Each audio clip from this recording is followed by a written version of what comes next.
3 weeks before my heart valve surgery, all 7 of my children promised they'd handle everything. I believed them. Day 1, the chair was empty. Day 4, still no one. By day 12, even the nurse stopped asking. On day 15, my eldest finally called not to visit, but to ask for my signature. On the day I was discharged, I called everyone. No one answered. I took an Uber home alone, returning to a house full of silence and broken promises.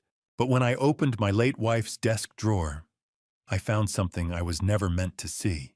Welcome! Before we continue, tell us in the comments which part of the world are you joining us from today. Don't forget to like and subscribe. Please keep in mind that while this narrative is crafted with fictional elements for your entertainment, the underlying lesson is something everyone should consider for their own future. My name is Raymond Calloway. I am 74 years old, a widower, and for the better part of 4 decades, I kept the books for Dorothy's machine shop with the same green pen, the same lined ledger, and the same belief that a number never lies if you write it down honestly. Dorothy died 11 months ago. Pancreatic cancer. She was gone in 8 weeks from diagnosis to burial, which is the kind of timeline that does not leave room for the things you meant to say. I did not say all of them. I suspect she knew that because she left me instructions. The instructions were not in a letter I found on the kitchen counter. They were not delivered by a pastor or a lawyer at a graveside. They were in a green composition notebook, locked in the bottom drawer of her oak desk, in a safe behind the winter coats in the study closet. She had set it up that way deliberately. The combination turned to her birthday in reverse. The key on my ring without explanation. The label on the notebook spine in my own handwriting. Reading land, do not discard. She had thought of everything, including the fact that I would need to be ready before I opened it. I was not ready for 11 months. Then the last week of October came and put me in the hospital, and when I came out, I was finally ready. But let me start at the beginning, because the beginning is a Sunday in late September, the last Sunday before the surgery. And there is a grill in my backyard, and hickory smoke climbing straight into a sky with no wind, and all 7 of my children are standing in my yard making promises I believed. I have 7 children. Nathan is 48, my eldest, an architect, who manages property on the side and arrives everywhere with the particular efficiency of a man who has already calculated his exit. Diane is 45, a cosmetic surgeon, precise and impatient, the one who inherited my eye for detail and none of my patience for process. Cooper is 43 and has been telling me for 3 years that he is finishing a graduate degree in urban planning, which I believed until October when Dorothy's notebook told me otherwise. Tyler is 41. A real estate broker, always the first to pick up the phone, and always, I now understand, the first to be doing something else while he does it. Melissa is 39, the warmest of all of them, a teacher married to a man named Kevin, whose judgment I have spent several years quietly revising. Jesse is 36 and has been working on finding himself since he was 24, a process Dorothy quietly funded every month without mentioning it to me. Amy is 29, the youngest still in her PhD program, the one I have always believed was simply trying to become something, which turned out to be true, though not in the way I understood it. Those are my 7 children. On the last Sunday before my open-heart surgery, all of them stood in my backyard while I worked the grill and made the same promise in 7 different ways. They would handle everything. I would be taken care of. The house, the food, the hospital visits, the phone calls covered.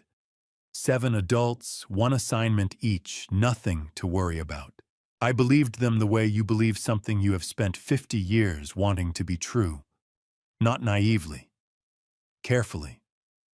The way a bookkeeper believes a column that has always balanced before. I turned the brisket at 2 in the afternoon and watched the smoke rise and thought, this is what a man builds a life for. This is what 40 years of opening other people's numbers and closing them honestly looks like when it finally comes back around. 7 children. 1 yard. The smell of hickory and the sound of overlapping voices, and a sky that had not yet turned the color of what was coming. I did not notice Tyler drift back to the grill until he was already beside me. The others had moved to the patio table. He came and stood at the far side of the grill with his glass in his hand and his eyes on the back fence rather than on me. And he said, in the tone of a man thinking out loud, that land behind the rentals. With the new corridor going in, it must be pretty central now, huh? I turned the brisket. I said I supposed so, that I had not looked at it seriously in a while. Tyler nodded, the way people nod when they have received the answer they expected, and asked if I wanted a beer, and walked back to the table. I want you to hold that moment. Tyler and his glass, me and the tongs. A perfectly ordinary Sunday afternoon. The smoke was straight, and the sky was clear, and I had 7 children, and no reason to doubt any of them. I have since learned that Tyler had looked up the parcel number 3 days before he pulled into my driveway. He had been holding that question about the corridor for 6 weeks, waiting for the right occasion to ask it casually. The Sunday before my surgery was the occasion he chose. I did not know that then. I turned the brisket. I watched the smoke. I was a satisfied man. That is where the story starts.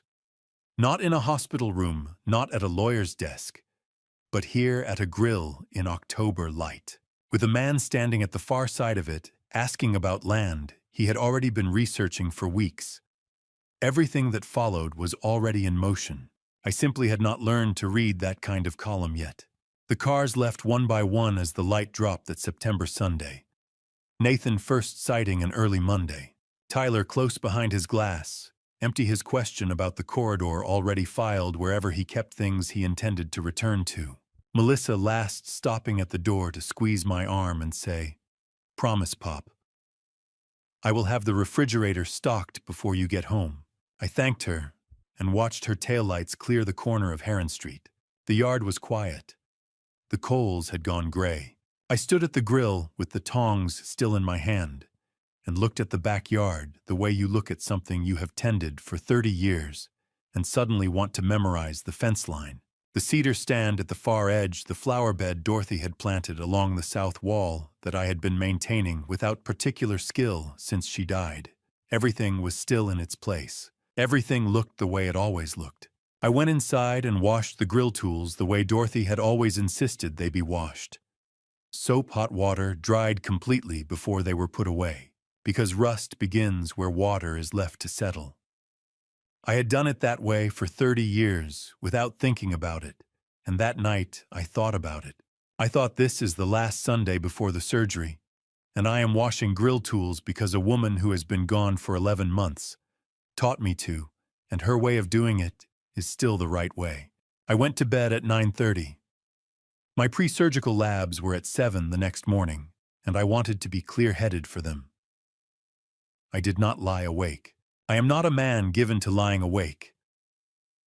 I have always found that the mind properly directed can be told when its services are no longer needed for the evening. I directed mine, and it complied. The surgery was scheduled for the following Thursday. 4 days of labs prep and the bureaucratic patience required by modern cardiology. The surgical team was competent and communicating, and Diane had said she would be the point of contact, which I had accepted with the comfort of a man who believes his affairs are organized. I completed each pre-surgical appointment. I answered every question asked of me.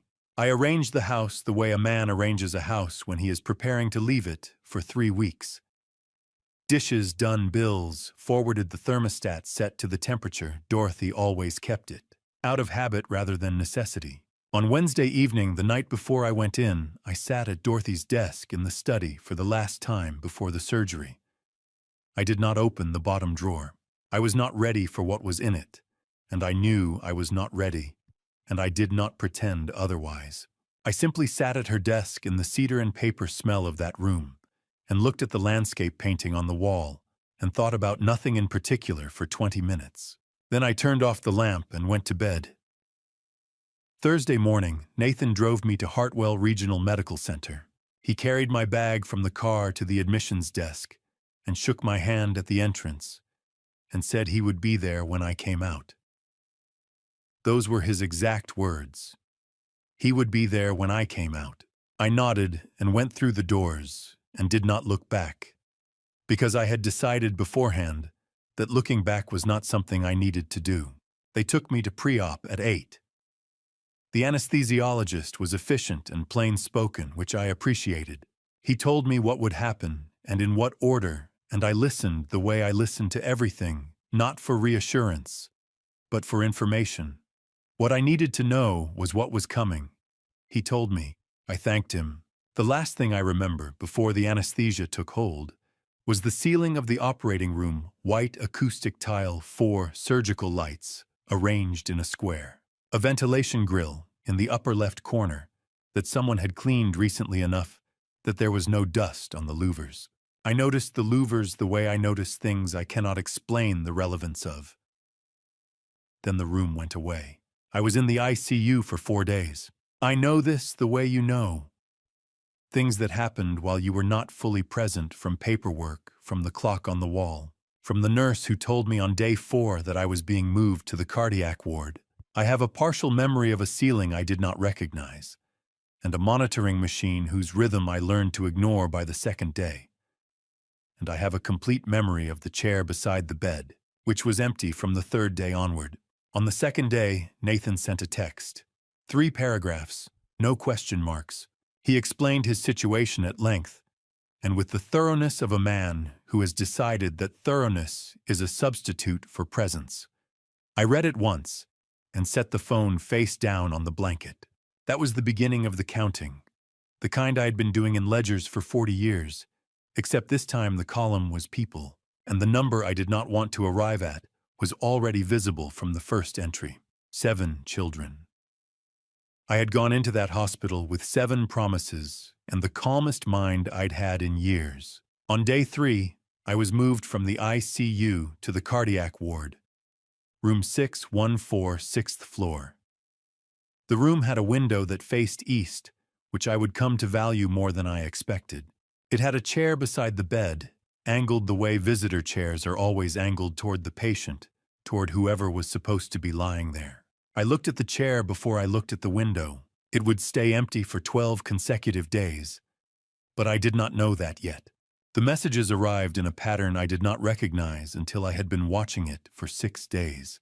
Day 2, Nathan, 3 paragraphs, no question marks. Day 2, also Diane, mid-morning, a patient emergency framed with enough clinical language to make it sound like an ethical obligation rather than a choice.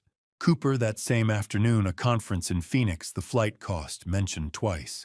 Tyler, 3 sentences, the last of which read, "I'm handling things on my end," a phrase I turned over in my mind for longer than I expected, without being able to say exactly why it unsettled me. Melissa, on day 3, 2 sick children, a stomach flu moving through the household, an apology that sounded like it cost her something real. Jesse, that evening, a wellness retreat already paid for, and the information that he was with me in spirit. Amy, a roommate's subletting conflict, relayed through Melissa, rather than sent directly, the kind of administrative detail that is easy to fabricate because nobody thinks to verify it. 7 messages, 7 writers, 7 different reasons. All of them by a coincidence that would later strike me as architecturally precise, immovable within the same 4-day window. I read them all on day 4 slowly from the beginning of each thread to the end. One by one, each excuse held. Nathan's deadline was real, I confirmed it later. Diane's emergency was professional and plausible. Cooper's conference had in fact taken place for 2 of the 3 days he cited. Tyler's escrow was genuine. Melissa's children had been sick. Jesse's retreat had been paid for in advance. The only message I could not fully verify was Amy's, but Amy was 29, and I had spent her entire life giving her the benefit of a doubt I was still not ready to withdraw. What I could verify was simpler and more troubling than any individual excuse. I had announced this surgery 3 weeks before the September Sunday. My children had known the admission date, the surgical team, and the recovery timeline since the afternoon of that last backyard cookout. 7 adults. None of them without resources. none of them farther than 4 hours by car from Hartwell, had produced 7 simultaneous immovable conflicts in the same window following a cardiac procedure. When I totaled that column, the number did not balance. A column that doesn't balance looks innocent until you find what was left out of it. On day 5, they moved me from the ICU to room 614 on the cardiac ward. The room had an east-facing window and a visitor chair angled toward the bed. The chair was the first thing I looked at when they wheeled me in. It would be the first thing I looked at every morning for the next 15 days. For the same reason, a bookkeeper checks the opening balance before he begins a new column. Not because he expects it to have changed overnight, but because verification is the discipline. And the discipline is what keeps the record honest. The messages thinned after day 5. Nathan went from 3 paragraphs to 11 words to 4 words to 2 words to nothing across 5 days, with the gradual economy of a man editing a draft toward its essential minimum. Diane sent 1 line on day 6 and nothing after. Cooper tracked Nathan's trajectory closely enough that I began to wonder whether they had discussed it. Tyler's silence began on day 5, not the silence of someone who had run out of things to say, but the quieter silence of someone who had finished what they needed to do and saw no reason to maintain the performance past its usefulness. Amy sent a thumbs-up emoji at 11:43 p.m. on day 8. I noted the time. I noted the emoji. I did not respond. Only Melissa continued intermittently, with the sustained effort of someone who knew what the other's silence meant and was trying to compensate for it alone. That effort had a weight I recognized, even if I could not yet name what she was compensating for. On the morning of day 12, I was sitting on the edge of the bed, working the top button of my shirt, when Grace Ellsworth appeared in the doorway. She was not on a scheduled visit.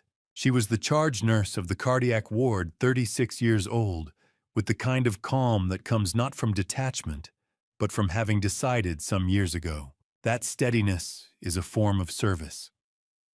She stepped in, fastened my button in one motion, and pulled the visitor chair away from the wall. She sat down in it. I want you to understand what that meant after 12 days. She asked whether I had family nearby. I said, of course, 7 children. The words came out in the right order with the right factual content and fit the situation the way a coat fits a man who has lost weight, the shape correct, the size wrong. Grace nodded without a follow-up, which told me she had worked cardiac wards long enough to understand what 7 children and an empty chair in the same sentence usually means. She stayed for 6 minutes. She adjusted the pillow behind me before she left, and she paused at the door and said without looking back, "I always come when you ring." I sat with that sentence after she left. Then my phone lit on the tray table. Nathan. A message asking me to sign something before discharge. He had not visited in 12 days. He needed a signature. I set the phone face down and looked at the chair, still holding the faint impression of someone having been in it. The first person in 12 days to sit there had been a nurse I had known for 8 of those days. I did not yet know what Nathan needed me to sign, but I knew in the way a bookkeeper knows when a column has been set up to produce a specific answer that the request had not arrived by accident, and that the timing, 12 days in, 1 week before discharge, was not a coincidence any more than the empty chair had been. I set the phone down. I looked out the east window. The parking lot was filling up the way it filled every morning on its own schedule, indifferent to what was happening on the 6th floor. I watched it for a while. Then I reached for the bell. I wanted to see how long it would take. 3 weeks before I let a surgeon open my chest, every single one of my children stood in my backyard and made me a promise. I believed every word. I want to be clear about that. I was not naive. I was not a man given to wishful thinking. I had spent 40 years reading ledgers, and a ledger does not reward optimism, it rewards accuracy. But a man of 74 standing at a grill, he has fired every Sunday for 3 decades. Hickory smoke climbing straight into a September sky with no wind to argue with it. Surrounded by his 7 children and the sound of overlapping voices and the hiss of brisket on hot grates, that man is not reading a ledger. That man is reading something else entirely. I was reading love. I was wrong about the addition. The grill was already at temperature before the first car pulled in. It always was. I started it before noon, regardless of who was coming, because the coals need time to settle and there is no substitution for that. 30 years of Sunday cookouts had taught me that the only thing worth trusting is a process that has been respected. Nathan arrived first, carpooled with Diane, carrying nothing, wearing the expression of someone who expects gratitude simply for appearing. "Dad, you didn't have to do all this," he said, gesturing at the yard, the way you gesture at a minor inconvenience. "We could have ordered something." He said that every time. He never brought anything either. Diane was already talking about the surgical team before she had set her bag down, speaking about pre-op protocols the way someone speaks when they have decided they are the expert in the room and are simply waiting for everyone else to acknowledge it. "Dad, I'll be the point of contact with the surgical team," she said. "I know how hospitals work." I thanked her. I believed her. Cooper arrived alone and greeted me with a firm handshake instead of a hug, and immediately checked his phone. He had driven from Asheville 2 hours voluntarily and offered to manage the insurance calls. I received both facts without comment. Tyler arrived last with a bottle of wine he had clearly selected for himself, held angled toward his own eyeline, not offered outright. He had the easy smile of a man who has already done his homework and is simply enjoying the day until the results are useful. I did not know that then. I am telling you now. 7 children, 1 yard, and not one of them brought charcoal. Melissa was the most genuinely warm of all of them, the only one who hugged me first and asked how I was sleeping. She told me she would have the refrigerator stocked before I got home from the hospital. "Promise, Pop," she said, and I think she meant it when she said it, which is the quiet tragedy of Melissa's promises. Jesse, quiet and agreeable as always, offered to drive without being asked. It was the most he had volunteered for in some years, and I received it with more gratitude than I showed. Amy, the youngest, found me at the grill and said the hickory smoke smelled amazing and that she had missed this. Of all the things said to me that afternoon, I find I cannot fully fault her for any of them. By early afternoon, the brisket was done and the promises had been made, and I stood at the grill with the tongs in my hand, listening to 7 voices tell me my affairs were in order. Nathan had the house. Diane had the hospital. Cooper had the insurance. Tyler would keep an eye on things, which is exactly as vague as it sounds. Melissa had the food. Jesse had the driving. Amy would visit every other day. 7 children, 7 assignments. I believed, covered.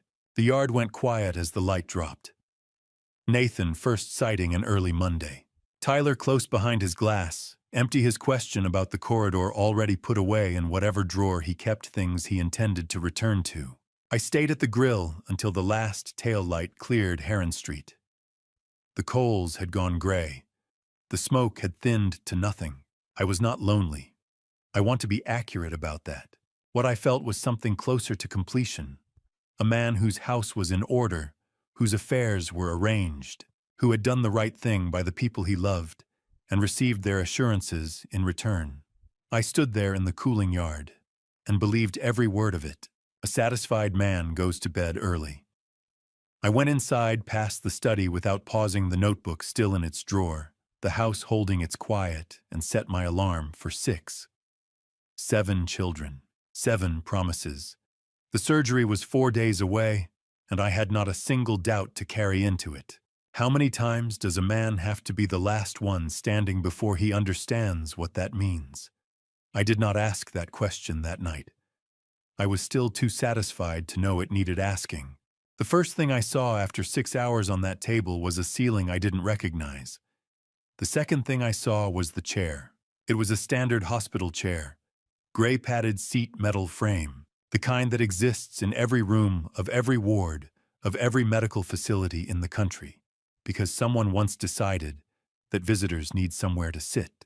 It had been pulled close to the bed and angled slightly toward me the way you angle a chair when you mean to use it. No one was in it. No one had been in it. I looked at it for longer than I looked at anything else in that room, which tells you something about the state I was in. A nurse came in and checked the monitors with the efficient calm of someone who has done the same thing several thousand times and finds it neither tedious nor remarkable. I asked whether anyone had called. She told me she would check at the station and went out.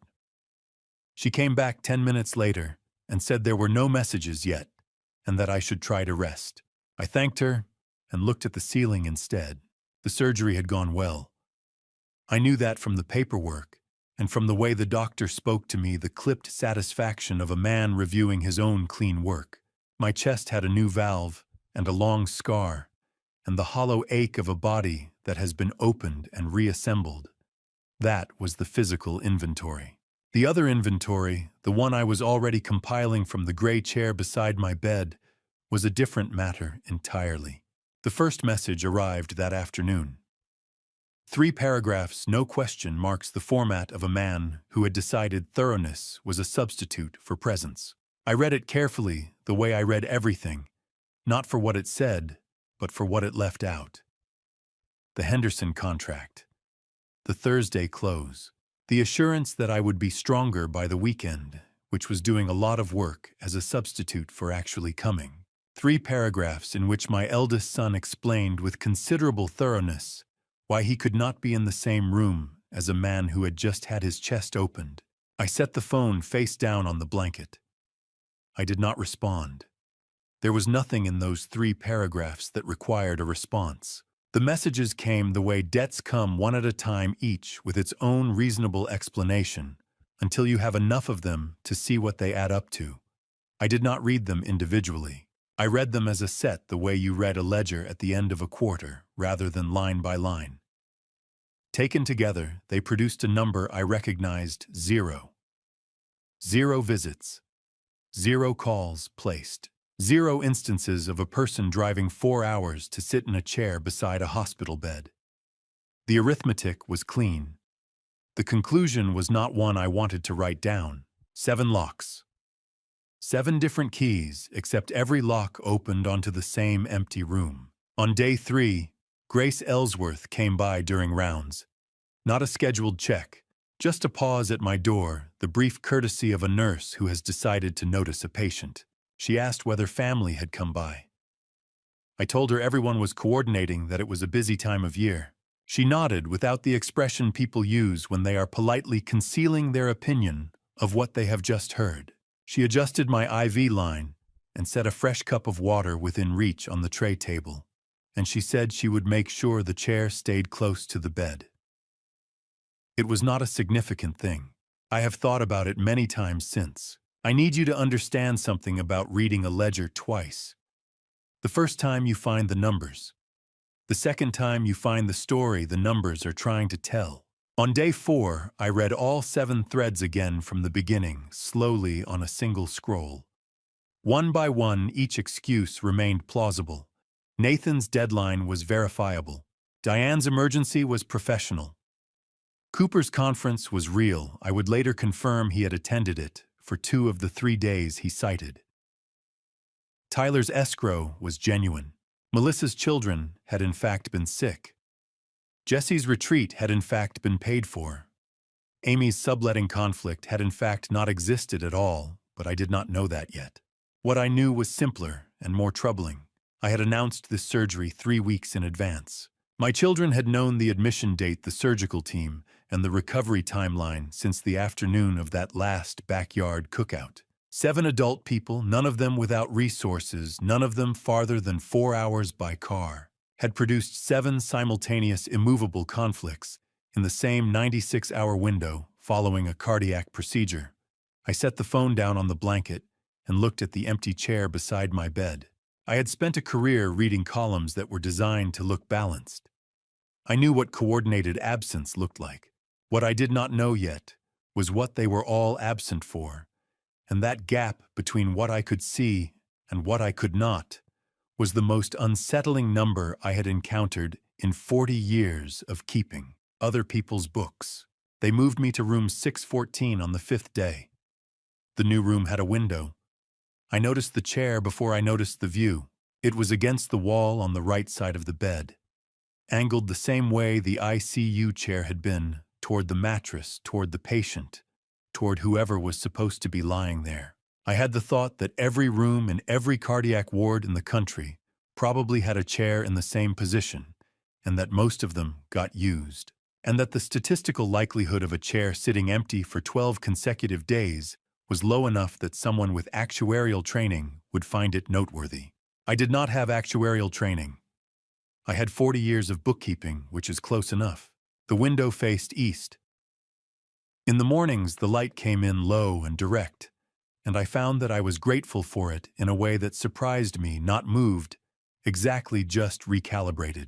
After 5 days of ceiling tiles, a window felt almost extravagant. I watched the parking lot fill up at 8 in the morning and empty again at 5 in the evening, and I understood that I had begun to measure time the way people measure time in institutions, by what reliably appears and disappears. The meal cart came every morning at 7:15. In 12 days, it never once sent a group text. By day 6, I had learned the floor. The wax smell hit at 10 sharp and institutional, drifting in under the door from somewhere in the corridor. Shift change happened at 6, announced by a pattern of footsteps, 2 sets arriving, 2 sets departing. A brief overlap of voices too low to make out, and that rhythm became as reliable as anything in my previous life had been. I began to read the hospital schedule the way I had always read a ledger, not for what it told me to do, but for what it told me to expect. There was comfort in that. A ledger does not make promises it does not intend to keep. The children's texts thinned to almost nothing over days 7 through 11. On day 9, Nathan sent a message to the family group thread, "Thinking of you, Dad." 7 names on the thread, 1 message. No individual effort required. I read it and set the phone face down and looked out the east window at a sky that was doing nothing in particular, and I found that I preferred it. By day 11, the ward had become its own kind of ledger. I knew its rhythms, the way I had known every accounting system I had ever worked in, not because I had studied it, but because I had been inside it long enough that the patterns had simply become visible. The floor wax at 10. The meal cart at 7:15. Shift change at 6, never a minute early. What I did not know, what I was still working out, was what Nathan's message sitting unread on my tray table since the previous evening actually required of me. He had asked for a signature, not a visit, not a call. A signature sent digitally that would take only a moment. I had read the request 3 times and set the phone face down each time, which told me something about what my instincts already understood before my thinking caught up. A bookkeeper learns early that the most dangerous line in any document is the one that looks routine. A signature line with no context attached, requested at a distance from a man who had not set foot in this building in 11 days, that was not a routine line. I did not know yet what it was attached to, but I had spent enough years reading the entries people hoped you would sign without examining to know that the moment someone tells you it will only take a moment is precisely the moment to take longer. I set the phone in the drawer of the bedside table, not face down this time. In the drawer out of sight, where I would not be tempted to read Nathan's message again before I had decided what I thought about it. The east window had gone dark by 7. The parking lot was reduced to a handful of overnight lights. The security post at the entrance, the stairwell exit signs, the glow from the emergency bay at the far end of the lot. I had watched that lot fill and empty for 11 consecutive days, and I had found somewhere in that repetition the particular steadiness of a man who has stopped waiting for something to change and started paying attention to what is actually there. What was actually there, an empty chair. 11 days. 7 children. 1 signature request from a man who had not visited. I was still holding the phone face down when the ward went quiet for the night. Somewhere down the corridor, a door closed, The monitoring machine beside the bed continued its ordinary rhythm. I looked at the east window, dark now, the parking lot reduced to overnight lights, and I thought he has not visited in 11 days, and he needs something from me. That is the shape of this. That is what the column looks like when you finally read it correctly. I did not reach for the bell that night. I lay in the dark, with the chair beside me and the phone in the drawer, and the question Nathan had placed in my hands, without meaning to answer it yet. The answer would come. It always did if you gave it the right conditions, and did not rush it toward a conclusion it had not yet earned. The doctor would tell me in 4 days that I could go home. I did not know that yet. What I knew was that something had been set in motion before I went into surgery, and that the signature Nathan needed was not a small thing, and that a man who has spent 40 years reading what numbers mean when arranged in a particular order does not sign a document he has not read, simply because someone tells him it will only take a moment. I reached for the lamp and turned it off. The room went dark. I closed my eyes. I had one more thing to do before I slept, and I did it the way I had always done the last thing. At the end of a long day, at the desk, I opened the account in my mind, ran the column one more time, confirmed the total and set it down. The total was not what I had brought into that hospital. The number had changed. I did not yet know by how much, but I knew the direction. And in 40 years of bookkeeping, I had learned that the direction is always the first thing that matters.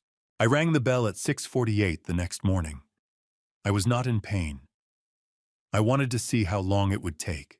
This requires a small explanation.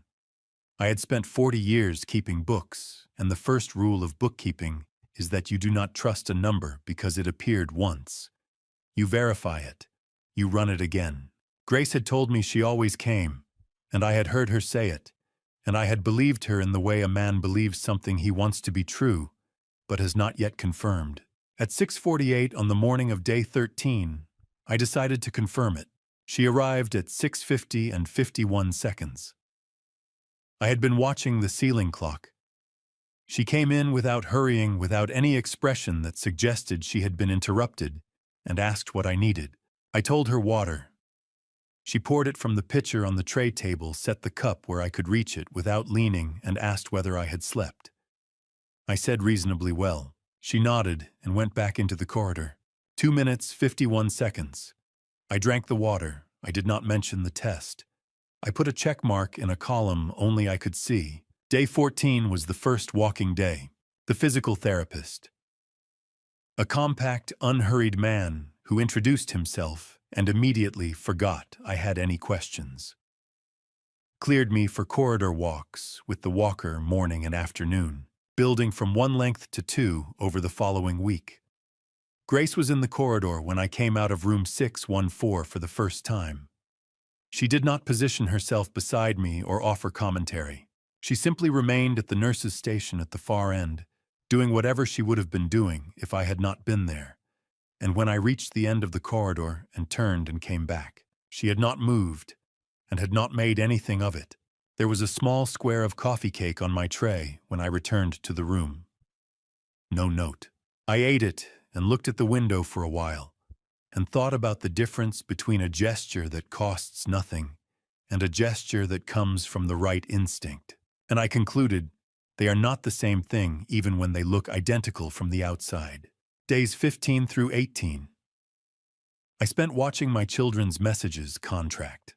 I want you to understand what I was watching. Not a family falling apart. A family revealing itself one fewer word at a time on a schedule they did not realize I was keeping. Day 15. Nathan sent 11 words. Something brief about hoping I was improving, no question mark at the end. Day 16, 4 words, a truncated version of the previous message as though he were editing an earlier draft toward its essential minimum. Day 17, 2 words. Day 18, nothing. Diane sent a single line on day 16 and nothing after. Cooper matched Nathan's trajectory almost exactly, which I noted as a possible indicator of coordination, or a possible indicator that the two of them had always been more similar than I had allowed myself to understand. Tyler sent nothing after day 15, but Tyler's silence had a different quality from the others. Not the trailing off of someone who had run out of things to say, but the quiet of someone who had finished what they needed to do and saw no reason to maintain a performance past its usefulness. Amy sent a thumbs-up emoji at 11:43 p.m. on day 18. I wondered whether she had set a reminder. I completed my second full corridor walk on the evening of day 19. The corridor was longer than it looked from the doorway, which I found to be a reliable metaphor for most things in life that require more from you than the initial view suggests. My grip on the walker was steadier than it had been on day 14. I had stopped counting my steps by day 17 and started counting my pace instead, which is a different measurement and a more useful one. Grace stopped by at the end of her shift that evening. She came in, looked at me sitting in the bed with the tray table pulled close, and said that I had done good walking today and that 2 full corridor lengths was ahead of where most people were at day 19. I told her I was considering 3 tomorrow. She said that sounded like a reasonable decision. And then she adjusted the pillow behind me without asking and crossed to the door and pulled it to not closed. Not fully open, but at the exact angle that reduced the corridor light to a manageable level without making the room feel sealed. A good bookkeeper knows the difference between a number that is wrong and a number that has been arranged to look right. Grace pulled that door to the exact right angle. My children had been arranging numbers for years. She was gone before I had finished the thought. I sat in the room with the pillow at the right angle, and the door at the right angle, and the corridor quiet outside, and I began in a methodical and unhurried way to think about what happened next. Not what would happen to me. What I was going to do. The doctor would tell me in the morning that I could go home. I had known it was coming since day 17 from the shift in how they spoke to me, less instruction, more preparation. I had one more night in room 614, and I used it the way I had always used a quiet evening before a new column needed opening. I made a list. Not of groceries, not of medications. A list of people to call, and the first name on it was Arthur Pennington. Grace pressed the transport slip into my palm at 7:43 in the morning, 45 minutes before Marcus arrived. I had been dressed since 6:30. The discharge paperwork was signed. The medication schedule was folded in my jacket pocket, and the overnight bag was on the floor beside the bed with the zipper closed. I had been ready for an hour before anyone official arrived to confirm that I was allowed to leave the patience of a man who has spent 20 days in a place he did not choose and is now prepared to act on his own judgment again. The attending physician came through at 7:20 with the brisk satisfaction of a man reviewing clean work. He checked the chart, asked 3 questions, noted my answers, and told me I was cleared. He gestured toward the door as though the exit were self-evident. I thanked him. I waited until his footsteps faded before I stood and picked up the bag. Grace appeared in the doorway. While I was doing a final check of the tray table, a habit from 40 years of closing a desk and confirming nothing had been left behind. She came in the way she always came in, without announcement, without the preliminary softening people use when they are about to deliver something. She crossed to the nurse's station, dialed a number from memory, spoke briefly, and came back with a torn notepad slip. She set it in my open palm and said, "Transport confirmed 45 minutes, booking number is on the slip." I looked at the slip. Her handwriting was level and unhurried. I looked at her. "Grace," I said. She waited. There were things I could have said. I had been composing versions of them since day 14. When I understood that this woman had pulled that visitor chair away from the wall and sat in it, not because her job required it, but because she had decided it was the right thing to do. I had kept other people's accounts for 40 years, and I knew the difference between a transaction and a gift. What Grace Ellsworth had given me across 20 days was not in any ledger I could show anyone. It was in the column a man carries with him when he leaves. "Thank you," I said. She nodded, once the nod of a person who has received thanks without needing it, and went back into the corridor. I listened to her footsteps disappear into the ordinary sounds of the floor. Then I did one last thing before I left. I straightened the visitor chair flat against the wall, parallel the way it had been before she moved it. I looked at it for a moment. Then I picked up the bag and my walker and went out. The corridor had the particular smell of a Tuesday morning shift in full operation floor wax from the overnight cleaning crew, the meal cart already making its rounds at the far end. I had walked this corridor twice a day since day 14, 41 steps from my door to the elevator, longer than it looked from the threshold which I had noted on the first walk and confirmed on every walk since. I made those 41 steps one last time and did not hurry. Marcus Trent was already in the discharge bay when I came through the lobby doors. He was standing outside the transport van with his hands in his jacket pockets, not leaning, not checking his phone, simply present. The way a man is present when he has arrived early and is comfortable with the fact of it. He saw me and walked over without hurrying. "Mr. Calloway," he said. He reached for the bag before I could shift my grip. "I've got that." He carried it to the van and held the door while I managed the step up, the steady peripheral presence of someone who has helped many people into vehicles after long hospital stays and understands that the help is best delivered without drawing attention to the need for it. I settled into the seat. Marcus closed the door and pulled into the discharge loop without ceremony. We cleared the hospital entrance and turned onto the bypass. Hartwell looked the way it always looks in October, the maples already at full color, the light catching the storefronts on 4th Street and making them look briefly significant. I had been inside a building for 20 days. The outside had continued without adjustment. We were past the Meridian Shopping Center when Marcus spoke, eyes on the road, asking it the way you ask about the weather, someone waiting at home. I said, "I have 7 children." He said, "That's a lot of people." He did not add to it. He did not say he was sure they had good reasons or that families were complicated. He simply acknowledged the arithmetic and returned his attention to the road. And I looked out at the October maples and thought about the difference between a person who says the right thing and a person who says nothing wrong. Marcus turned onto Heron Street without being directed and pulled into the driveway of the house I had lived in for 31 years. The driveway was empty. The lights were off. The curtains were exactly where I had left them on the morning I went into surgery. He carried the bag to the front door and set it inside the threshold. "He asked you all right?" I said yes. He looked at me the way a person looks when they are deciding whether to accept an answer. Then he nodded and walked back to the van. I listened to the engine diminish down Heron Street and disappear. I closed the door. The house had the smell of 20 days of no one-dust stillness, the faint staleness of sealed rooms. I stood in the hallway and let it settle. Nathan had promised food. I walked to the kitchen. Dorothy's handwriting was smaller than I remembered. Precise. Every entry level on the line, nothing crossed out. She had been keeping this for years. I had come straight to the study from the front door, still in my jacket. The overnight bag dropped in the hallway. The notebook was where I had left my hand 2 weeks before, in the bottom left drawer of the oak desk, its green fabric cover smooth under my palm, the label on the spine still carrying those 4 words I could not explain. I had opened it this time before I could think of a reason not to. The heading on the first page read, "Family Accounts," in Dorothy's hand, and beneath it a date, March 2019. 6 years ago.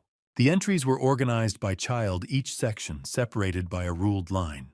Each line dated and annotated with the same spare discipline she had applied to everything she had ever done quietly and well. I recognized the structure immediately. She had been keeping a ledger, a proper one, running totals in the margin, single-line context notes beside each figure. She had been a better bookkeeper than I ever gave her credit for, and I had been a bookkeeper for 40 years. Nathan's section came first. A roof loan from 2021, $9,200, terms unspecified, repayment date blank. 2 years had passed. The repayment column was empty. I noted it and turned the page. Diane, rent arrears from her practice's lean year, covered in installments across 14 months, never discussed with Raymond, never repaid. The total in the margin was larger than I expected. I noted it and turned the page. Cooper had been lying about graduate school for 3 years. Dorothy had verified it. She had not said a word to me. She had written it down instead. That was the entry that stopped me. Not the dollar amount, though the amount was not small, but the marginal notation. In Dorothy's hand in blue ink from one visit, verify. Then beneath it in slightly different ink from a later date, unverified. Program does not exist. She had checked. She had confirmed her suspicion, recorded the confirmation, and gone back to making Cooper's dinners when he visited. I sat with that for a while.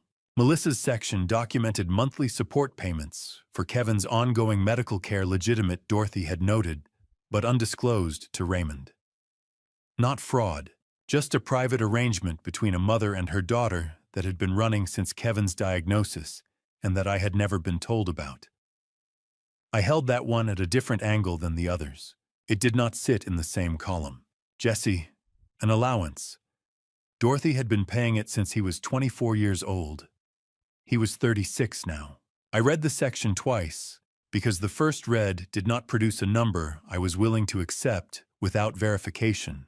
The figure in the margin at the bottom of his page was $43,200. 12 years of monthly payments never mentioned, never questioned, still active as of Dorothy's last entry, 6 months before she died. I need you to understand what one line means in a ledger, where every other entry runs a full page. It does not mean less information. It means the information is somewhere else. Tyler's section was one line. T asked about the land again. Parcel 14 and 15 Corridor Road. Note attached in envelope. That was all. No dollar amount. No date of transaction. No repayment column because there had been no transaction to repay. Just a notation that Tyler had asked about the land. The word again suggesting this was not a new inquiry, but a recurring one, and that Dorothy had prepared a separate note on the subject and placed it somewhere else. One line where every other child had filled a page. Dorothy had decided one line was enough for Tyler. I found that to be the most alarming sentence I had read all afternoon. I knew parcels 14 and 15.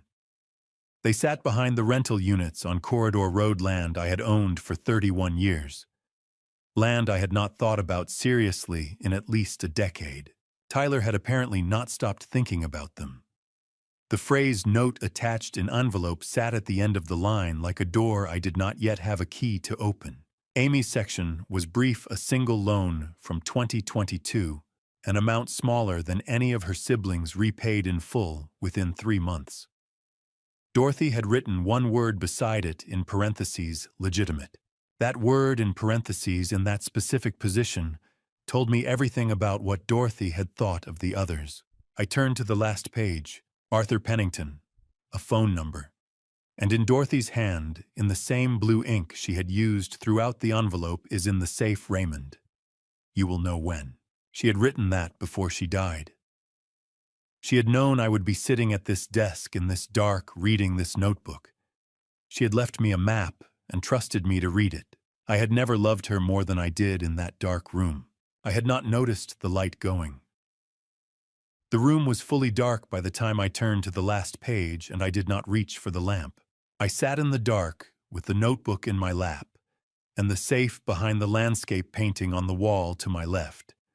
And Dorothy's last instruction, still in front of me on the page I could no longer see. The room had been dark for some time.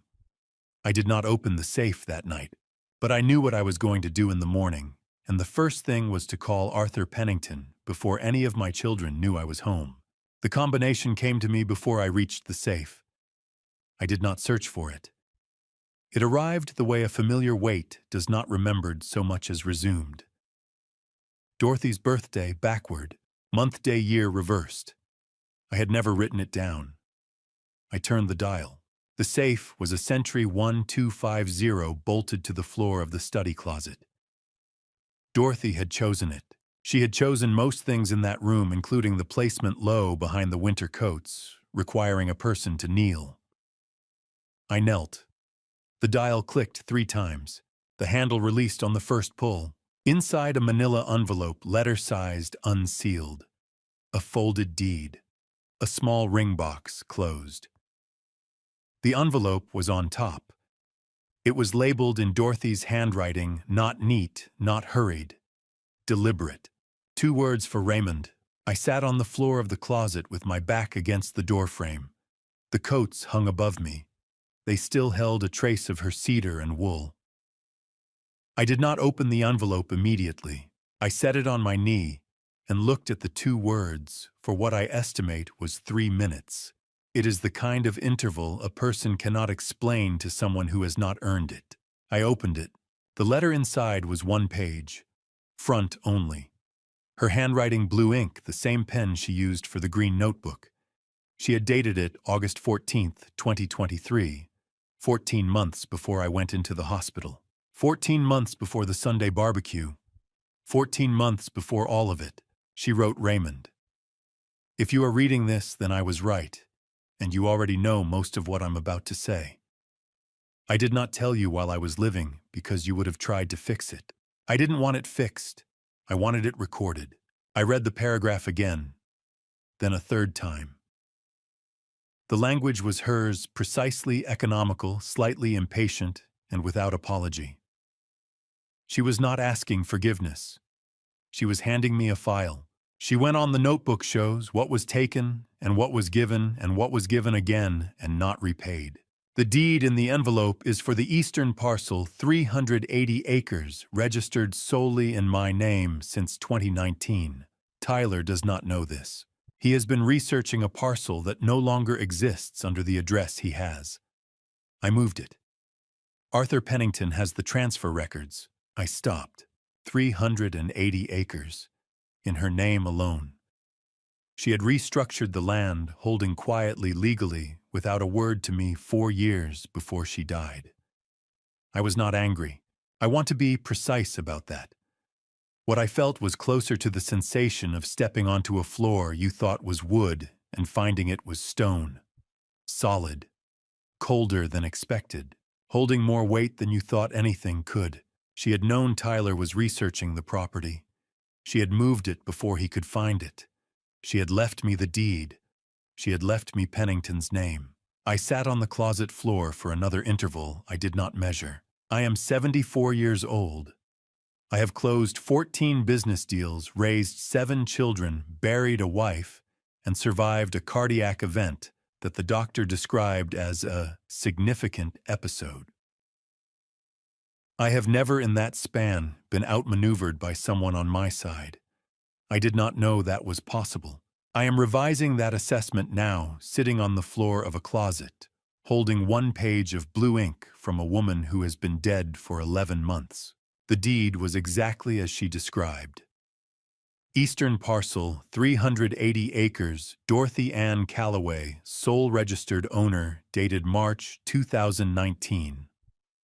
Transfer of ownership, line blank. Waiting.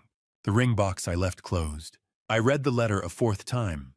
The final paragraph, Pennington will be expecting your call.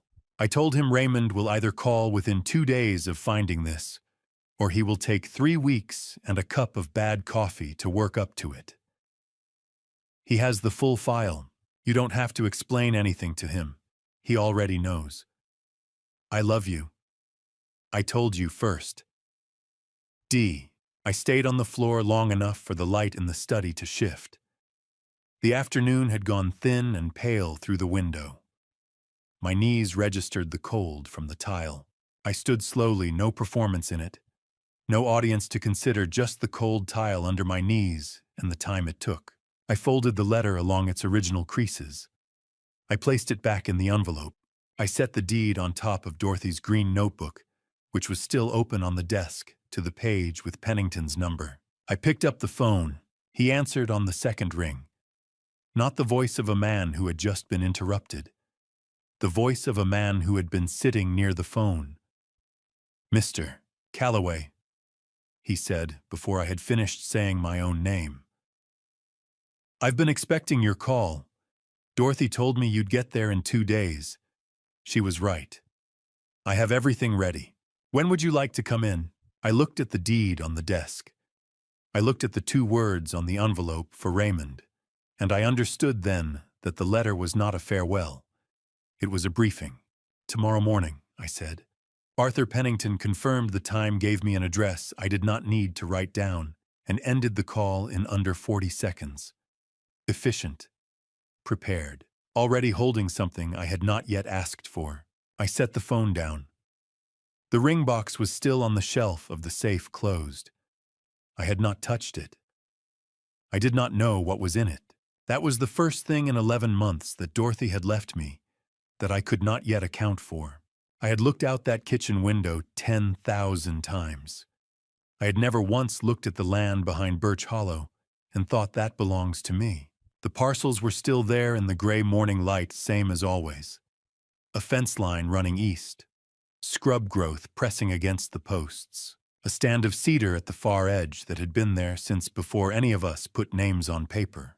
From this window in this kitchen, I had made coffee and read the paper and watched those trees change color 41 autumns in a row without once asking what they were worth.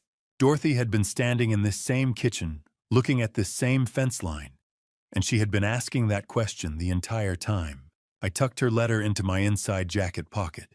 The same folds she had made exchanging the brief professional acknowledgement of attorneys who have arrived at the same table from opposite directions. I wanted it close for the meeting. I could not have told you why exactly. She was already gone. The letter was just paper and ink.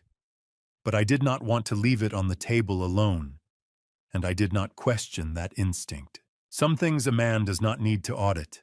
I dressed without hurrying.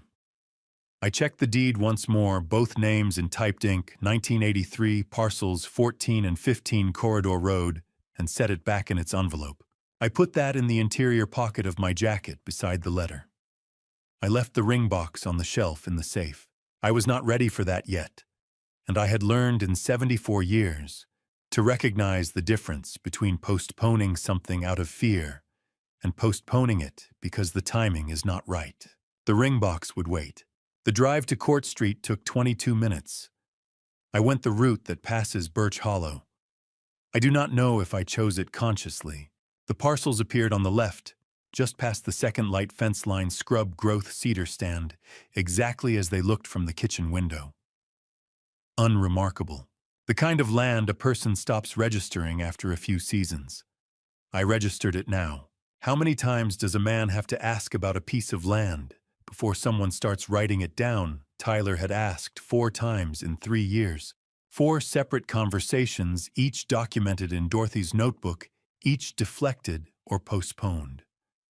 Dorothy had written down every question, every date, every deflection. One of them understood exactly what the other one was doing.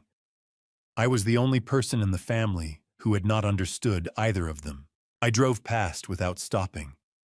The cedar stand disappeared in the rearview mirror. I kept my hands on the wheel and my attention on the road ahead, which was a thing I had learned to do many years ago when the temptation was to watch what was behind you. Pennington and Associates occupied the same building on Court Street it had occupied for 30 years. Same dark brick, same brass nameplate beside the door, slightly tarnished at the edges, in a way that signaled tenure rather than neglect. I had been to this office a dozen times across the decades, property closings, Dorothy's trust documents, the children's custodial amendments one by one as they aged into adulthood. I knew the smell before I opened the door. Old wood paneling, paper files, coffee from a machine in the corner that sounded as though it had been running continuously since the Clinton administration. Arthur opened the door himself before I reached it. He stood in the entrance and extended his hand. 30 years, he had never once done that when I walked in.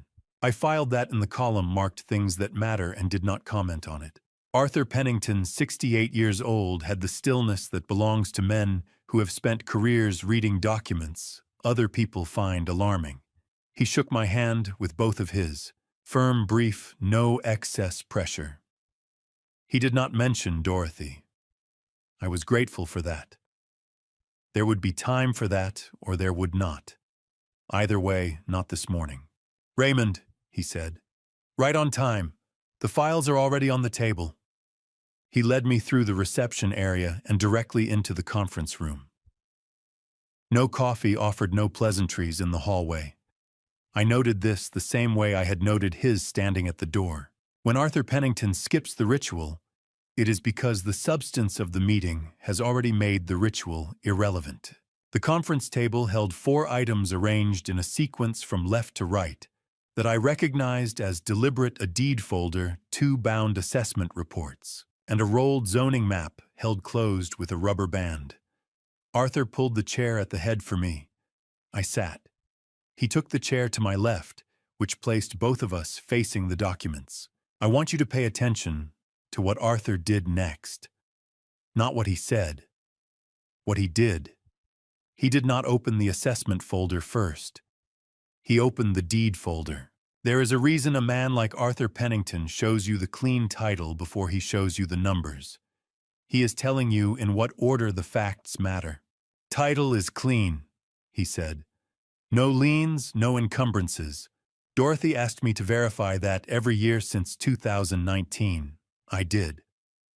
She never told me you were doing that, I said. He nodded once, as though my saying so confirmed something he had already known. He closed the deed folder and set it to the side. He picked up the rolled zoning map, removed the rubber band, and spread it flat across the table with both palms pressing the corners down until the paper lay still. The map was large. It covered most of the table surface, and I could see Court Street on it, and Birch Hollow and the fence line of the parcels marked in a faint blue boundary. I leaned forward. The edge of the table was solid and cool under my hands. Arthur looked up at me. Raymond, he said, do you know what year the Eastern Corridor rezoning was finalized? I did not. He nodded as though he had expected exactly that answer. He kept both palms flat on the map and waited. Arthur put his finger on the eastern boundary line and said this changed 14 months ago. That is when everything changed.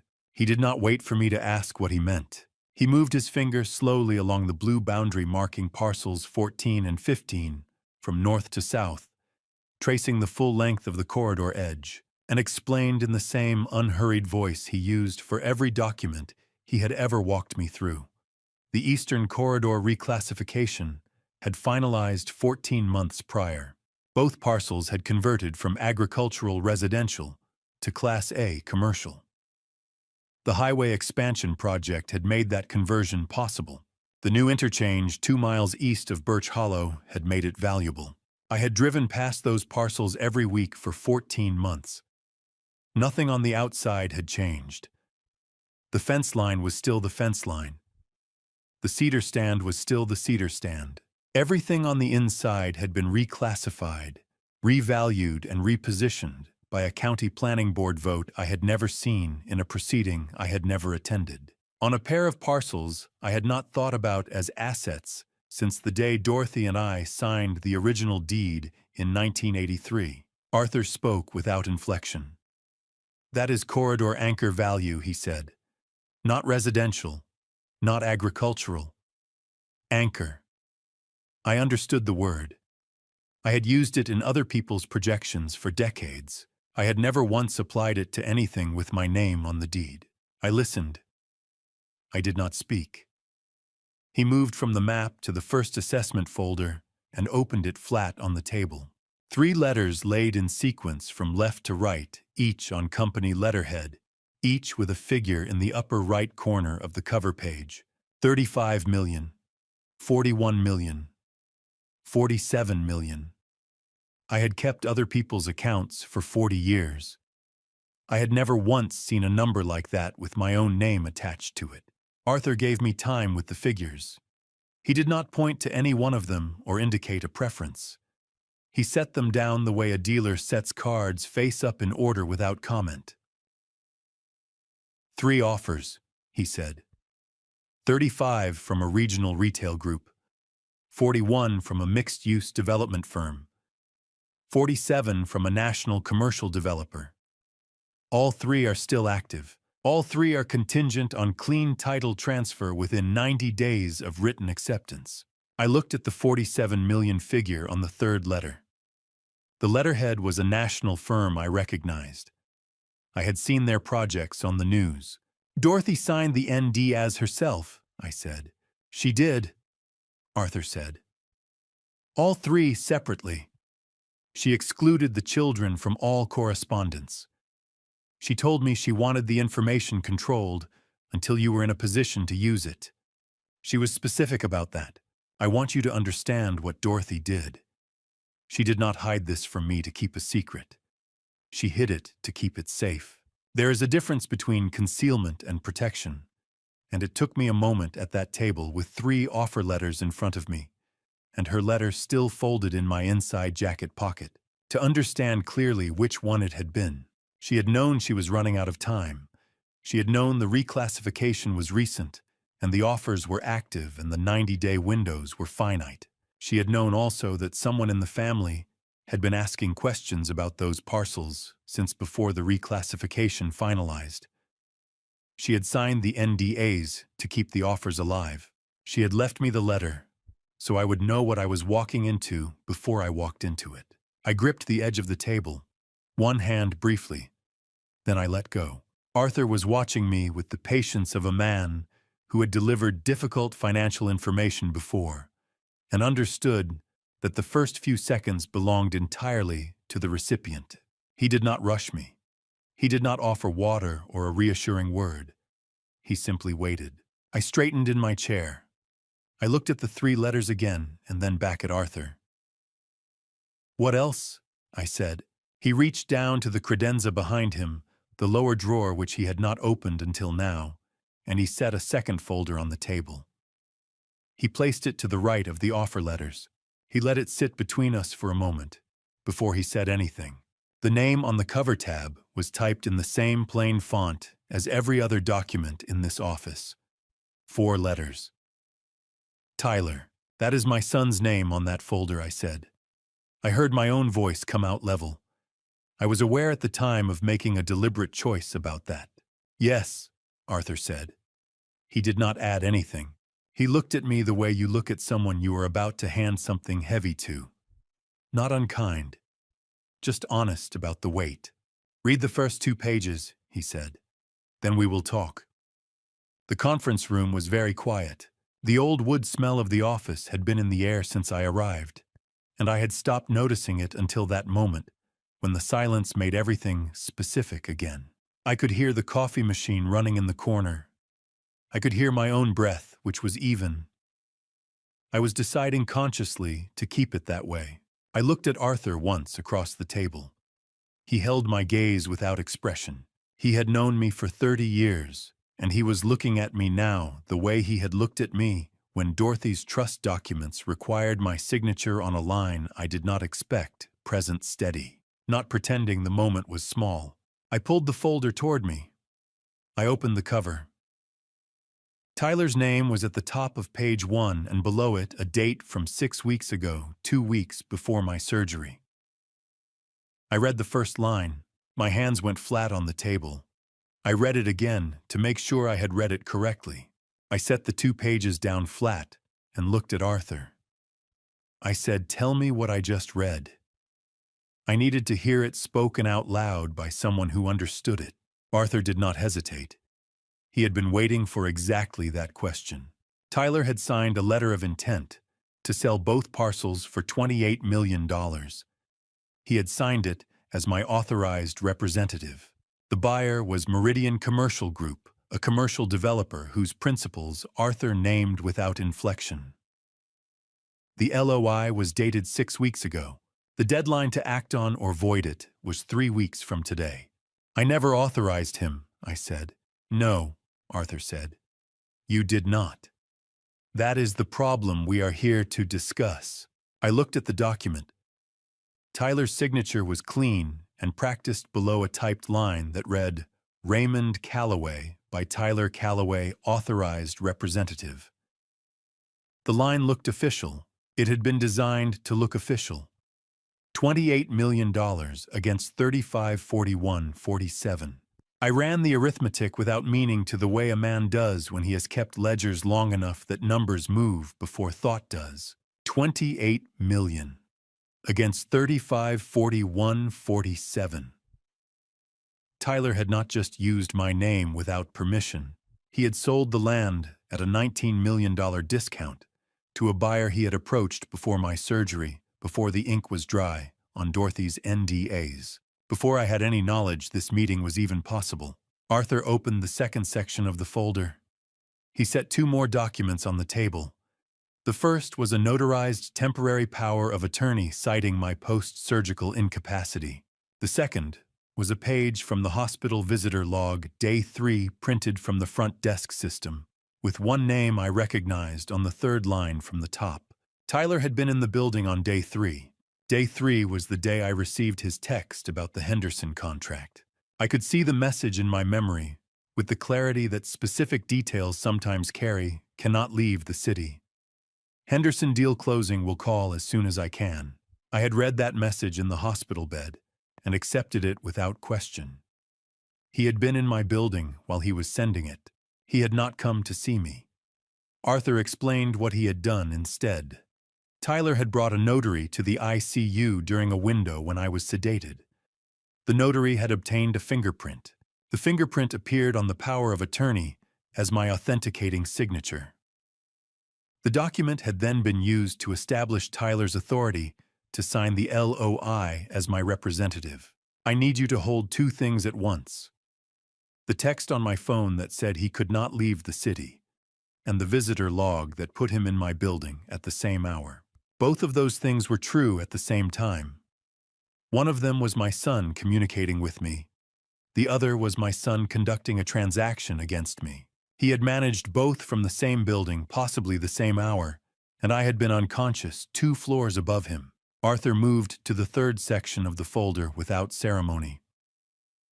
Nathan had filed a guardianship petition with the county court 8 days ago, citing my post-surgical cognitive vulnerability. The petition requested court-appointed authority over my financial decisions. If the court appoints a guardian before Tyler's LOI deadline, Arthur said, the sale can proceed without your consent or signature. I said the 20 days, all 7 of them staying away. Yes, Arthur said. The abandonment was the setup. A guardianship petition needs a pattern of isolation and dependence on record. 20 days of no contact from your children, no visits, no support, that is the pattern. You gave them 20 days of it without knowing what it was for. I sat with that for a moment. Not with the betrayal I had crossed into the betrayal 2 paragraphs ago, and there was no crossing back, but with the architecture of it. Every excuse, every shrinking text, every empty chair in the hospital room. None of it had been indifference. All of it had been construction. They had been building a legal record around me while I was recovering, and I had cooperated without knowing there was anything to refuse. Arthur finished speaking. The conference room was completely quiet. The coffee machine in the corner had stopped running. The old wood smell of the office was still in the air paper, and decades unchanged by what had just been described inside it. Before I show you how Raymond handled this betrayal, if you are still here, let me know you're walking this path with me. Where are you watching from? Tell me in the comments, shocked or ready. Please keep in mind, the following chapters include fictionalized elements designed for storytelling. If this is not for you, feel free to stop the video here. I looked down at my right hand on the table. My own hand. My own fingerprint lifted from this hand while I was sedated in a hospital bed, placed on a document I had never seen in a room I had never entered, authorizing a transaction I had never agreed to. I looked at it the way you look at something familiar that has been used for a purpose you did not consent to. It was still my hand. That fact had not changed. What had changed was my understanding of what a person was willing to do with it. What do you do when someone uses the body you were born with to sign away something that was never theirs? I sat in that conference room and tried to work that out. I was not in a hurry. I had learned in 74 years that the decisions made in a hurry after something like this are the ones that help the other person, not you. I looked at my hand for a long time. Then I looked at Arthur. I said, "How long do we have before that LOI becomes binding?" He said 22 days, I said, "That is enough. What do we do first?" I stood up. I did not say anything for a moment. Then I fastened the top button of my jacket, the one Dorothy always noticed, and Arthur understood that the meeting had changed direction. Dorothy used to say, "You button that top button when you have already decided and you are just waiting for the room to catch up." She had been right about that, as she had been right about most things. I was only now beginning to properly inventory. Arthur leaned back in his chair, not away from the table, back in the way someone does when they recognize the conversation has shifted and are simply adjusting to the new weight of it. He had been the one with information for the last 90 minutes. He was no longer the one with information. "Tell me what you need," he said. "Three things," I said, in order. I gave them to him without pausing between them. "First, contact Meridian Commercial Group today and place them on formal written notice that the letter of intent was executed without my authorization, consent, or knowledge, and that I am pursuing full invalidation of the fabricated power of attorney used to represent me. Second, prepare a living trust structure for parcels 14 and 15, both with clean title transfer into the trust completed before Sunday. Third, be at my house Sunday evening at 7 o'clock with every document necessary to execute." "Sunday," Arthur said. "That is 4 days." "I know," I said. "I am cooking BBQ. I am cooking BBQ." Arthur blinked once. That was the only sign that I had surprised him. In 30 years, I had never once surprised Arthur Pennington. I considered that a reasonable record and did not feel the need to explain myself further. He wrote the 3 items on his yellow legal pad in the order I had given them, tore the page off cleanly, and set it beside Tyler's folder. Then he stood, which was the second time he had stood for me that morning, and shook my hand at the door. I left the way I came in. The brass nameplate was still slightly tarnished at the edges. The morning had not changed anything about the building. It had changed a number of other things. I drove the same route home. Birch Hollow came up on my left, past the second light the way it always had. I did not look at the fence line the way I had looked at it this morning, with the fresh disorientation of a man seeing something familiar for the first time. I looked at it the way you look at a plan already in motion. Those were not the same experience. Here is what changes when you know what something is worth. You stop driving past it. You start driving toward it. Those are 2 completely different relationships with the same piece of land. This morning I had been driving past it. I was not doing that anymore. I pulled into the driveway at Maple Ridge and sat in the car with the engine off. 90 seconds. I had given myself that. I thought about Dorothy. I thought about the specific quality of her calm, not the absence of feeling, but the management of it, the way she had always been able to hold something difficult without letting it spill. She would have been very calm about all of this. She had been very calm about all of this for years without telling me. I was trying to learn the habit late. I sat in the car for 90 seconds, and then I got out. That was the amount of stillness the morning had earned, and the rest of the day had other requirements. The kitchen smelled the way it had smelled since I came home from the hospital. Familiar and slightly too quiet. I set my jacket over the back of a chair and opened my phone to confirm the grocery order I had placed that morning. Before leaving, the delivery was scheduled for Friday, which gave me 2 days to adjust the list if needed. I confirmed it and set the phone on the table. Then I carried the green notebook from the study to the kitchen table. I set it down and opened it from the back, turning pages forward from Dorothy's last entry toward the pages she had left blank. A ledger does not end when the person keeping it dies. It ends when the last number has been entered correctly. Dorothy had known that. She had left the final pages blank deliberately, the way you leave a column open when you know the closing figure has not yet been confirmed. I found the first clean page after her last line. I smoothed it flat with my palm, the same hand I had looked at in Arthur's conference room, the same hand whose print appeared on a document I had never authorized. It was still my hand. I was reclaiming its uses. I sat down at the kitchen table with the pen Dorothy had kept in the notebook's spine loop. I wrote Wednesday at the top of the blank page. 3 days before Sunday. 3 days to balance a set of books that had been wrong for years. I looked at the blank space below the date for a moment. The white of it, the waiting quality of a page that has not yet been told what it is for. I picked up the pen and wrote the first name. Diane's name was first on the page. I had written it the night before and underlined it once. I called her at 9 on Wednesday morning with my coffee still hot. I had chosen Diane first for the same reason a bookkeeper balances the smaller columns before the larger ones. Not because they matter less, but because the arithmetic is cleaner and the practice steadies the hand. Diane's debt was documented, the amount was specific, and her emotional range was predictable. She would deflect with warmth, and then with history, and then when neither worked with a check. I had known Diane for 45 years. I knew her the way you know a column that always closes short by the same amount. She answered on the second ring, which told me she was not expecting the call to be anything other than routine. "Diane," I said, "are you coming Sunday? I am cooking." She warmed immediately. "Of course, Dad. What do you need? Can I bring anything?" The voice she used for me when she wanted to be the good daughter, which was warm and slightly rushed, as though she had been waiting to offer something. I let her run with it for a moment.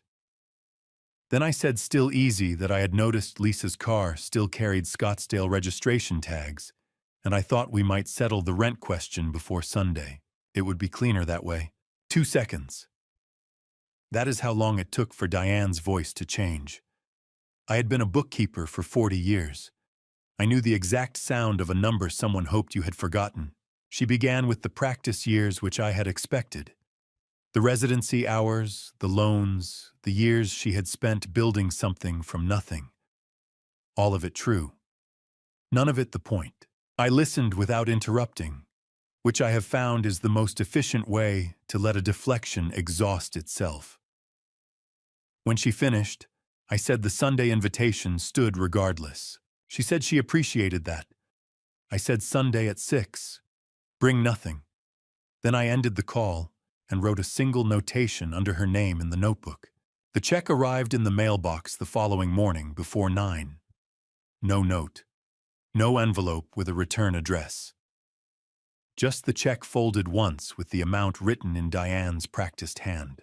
That was Diane's version of an apology, and I did not fault her for the form it took. I recorded it under her name and moved to the next line. Wednesday afternoon, I sent Cooper a text. One sentence: the university registrar had confirmed his withdrawal 11 months prior, and I had canceled the next tuition transfer effective immediately. I sent it at 2:15 and set the phone on the table. He called back in 4 minutes. He was defensive before I had spoken a single sentence. Ask yourself what that means. A man who has nothing to explain does not call back in 4 minutes already arguing. The argument itself was constructed quickly and delivered with the energy of someone who had been rehearsing a version of it for months without expecting to need it this soon. Clerical issue, Dad. Out of context.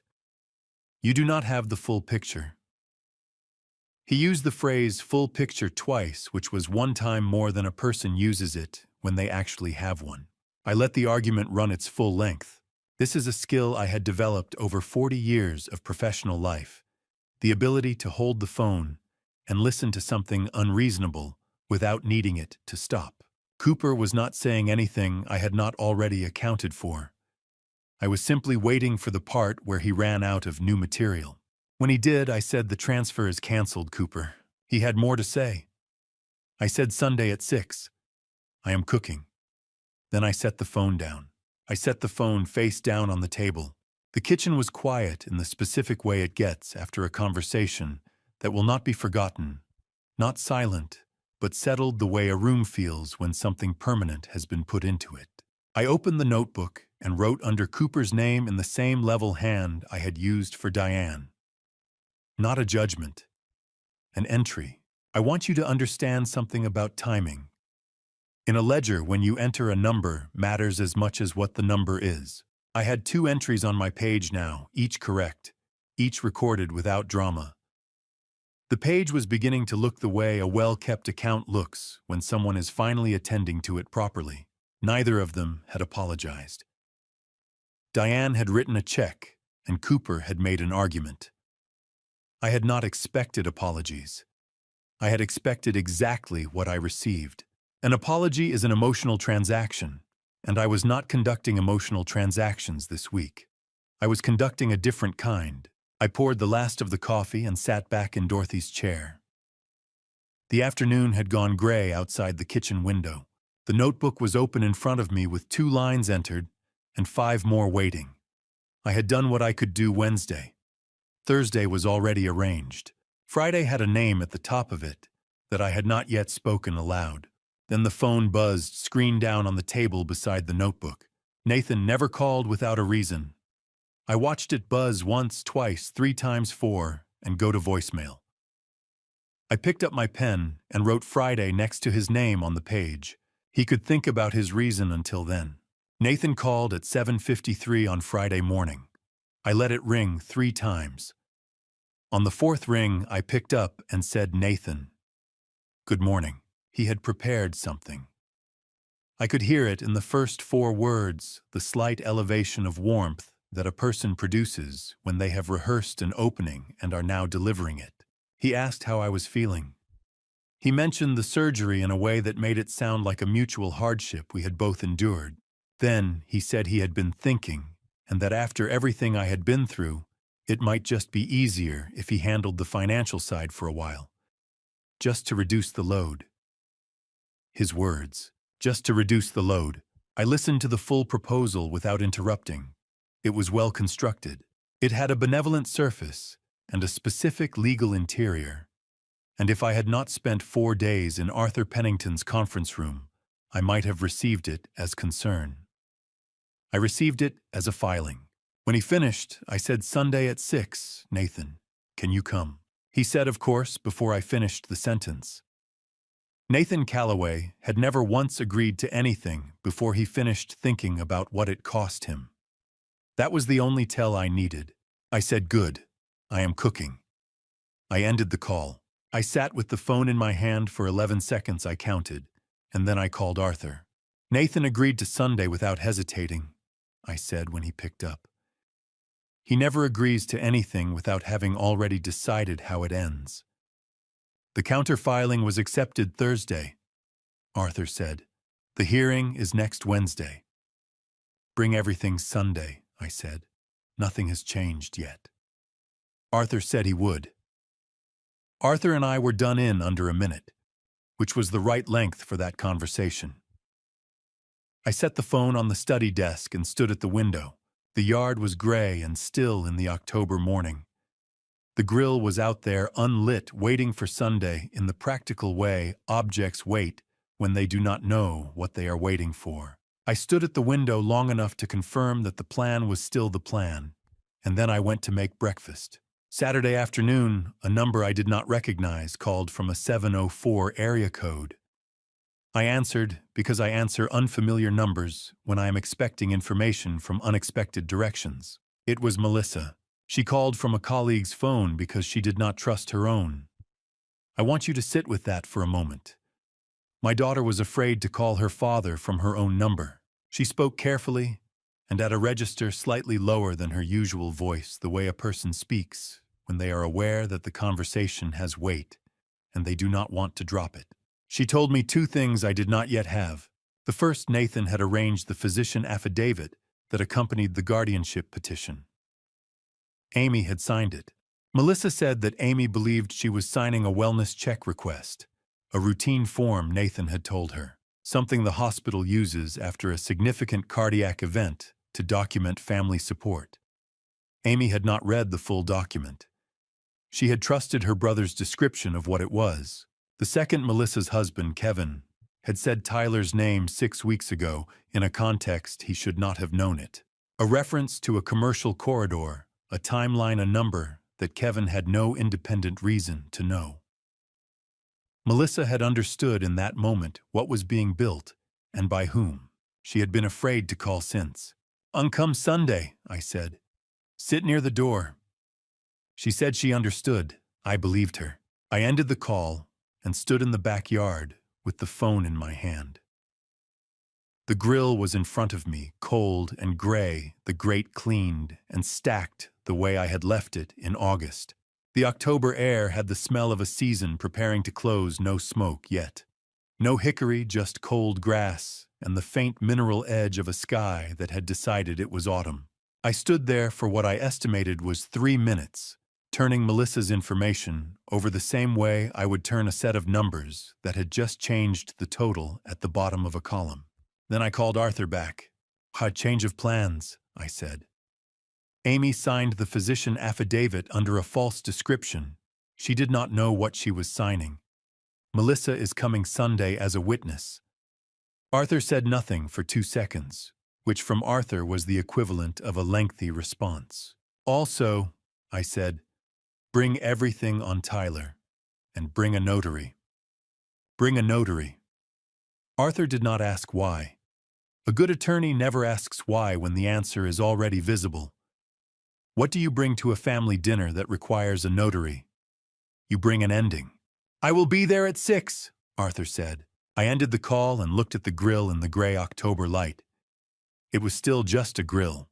By Sunday evening, it would have cooked a meal and witnessed something that required a legal signature and a witness seated near the door.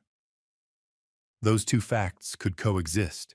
I had learned in 74 years that most important things happen in ordinary rooms. I went inside. I opened the green notebook to the Sunday page. 7 names already on it, each with a small notation beside it. I picked up the pen and wrote Melissa at the bottom. Then I drew a small mark beside her name and wrote in the margin near the door. I looked at the full page. 7 names. 1 night. Arthur, a notary, and everything on Tyler. Sunday was no longer a dinner. I lit the grill at 5 in the morning, the same way Dorothy and I used to do it when the children were small, and Sunday meant something different than it does now. The neighborhood was completely dark and completely quiet. I had been awake since 4, moving through the kitchen, with the lights low, making coffee before going out to the backyard. The coals took on the first time, which Dorothy would have said was a good sign. She read significance into small things. I read evidence. On this particular morning, the distinction did not seem important. I worked the grill the way I have always worked it. No rushing, no shortcuts. The same patience I applied to 40 years of other people's numbers. The hickory went on when the coals were right.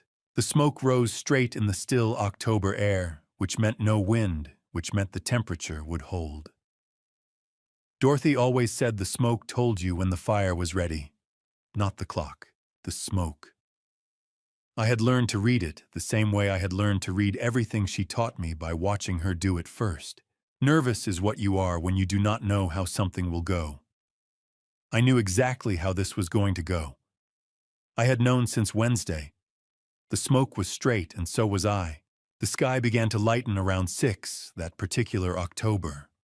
Lightning that does not come from a specific direction, but seems to arrive from everywhere at once, as though the dark simply decides to reconsider. I was leaning on the back fence post, checking the smoke, when I heard the gate latch, and Eunice Braddock came along the fence line on her morning walk. Eunice Braddock, my neighbor of 22 years, was the kind of person who shows up without being asked and without making it a performance. She stopped at the fence the way she always stopped, briefly, comfortably, without any suggestion that she was waiting to be invited to stay. She asked about the grill. I told her Sunday dinner. She nodded and said she could smell the hickory from her back steps and had wondered. Then she said offhand, the way Eunice says most things that are not offhand at all, that she had stopped by every morning during Dorothy's last 2 weeks. Twice with soup. Once with a magazine. She said Dorothy never asked for company and never turned it away. And she said, looking at the fence post rather than at me, which was its own form of courtesy, that Dorothy never said a single word against any of the children. She just kept saying she was glad I would be taken care of. She never said a word against them. Her children were unreachable for 2 weeks while she was dying, and she never said a single word against them. That was Dorothy. That was also the saddest thing I had heard all month. She was always the optimist, I said. I meant it as a deflection. But standing there with the smoke rising straight behind me, I understood it was not accurate. Dorothy had not been an optimist. She had been a planner. Optimists hope things will work out. Planners arrange for them too. The distinction had been in front of me for 11 months, and I was only now reading it correctly. Eunice said to enjoy the dinner and walked on. I watched her go until she turned the corner of the fence line, and the morning took her. Then I went inside. I showered and stood in front of the bedroom mirror, choosing something rather than just getting dressed. The dark blue shirt was in the second drawer where Dorothy had always kept it. She had chosen it in 2009. She said, "Wear it when you mean it." I had worn it 3 times in 15 years. A significant occasion, a difficult conversation, and the day we buried her. This was the 4th. I want you to understand what that table looked like. Everyday plates. A green notebook at the center. One man at the head in a blue shirt his wife chose in 2009. No good china. No candles. Just the account laid out flat, waiting to be settled. I straightened each chair before I sat down. Not because they needed straightening. I had set the table carefully, but because straightening them was the last thing I could do before the waiting began. I sat at the head of the table and looked at the room. The dining room that had held 40 years of meals. Christmas tables, birthday cakes. The one Thanksgiving where Nathan and Tyler did not speak, and everyone pretended not to notice. The room had held all of it. It could hold this. At 10 minutes to 7, the headlights swept the dining room wall. A single arc of light across the plaster, then gone as a car turned into the driveway. I did not move. I heard the engine stop. A car door. Footsteps on the front path unhurried someone who believed they were arriving to something they understood. Then the bell. I had been waiting for them my whole life one way or another. They could wait 10 seconds, I counted. 10 seconds is longer than most people think it is. Long enough for the person at the door to feel it, to shift their weight, to consider whether they rang properly, to wonder if the house is empty. I let it be all of those things. Then I stood. I straightened my collar. I walked to the front door, opened it, and let them in. The first one through the door was Amy. She came alone and brought nothing, and sat at the far end of the table with her hands folded the way she used to sit in church when she was 8 years old. I had not expected her to be first. I had expected Diane, who is chronically early to things she is uncertain about. But Amy came through the door at 7:01 and went straight to the far chair without saying anything, without looking at the notebook at the center of the table, without looking at me. She sat down and folded her hands. That was all she did.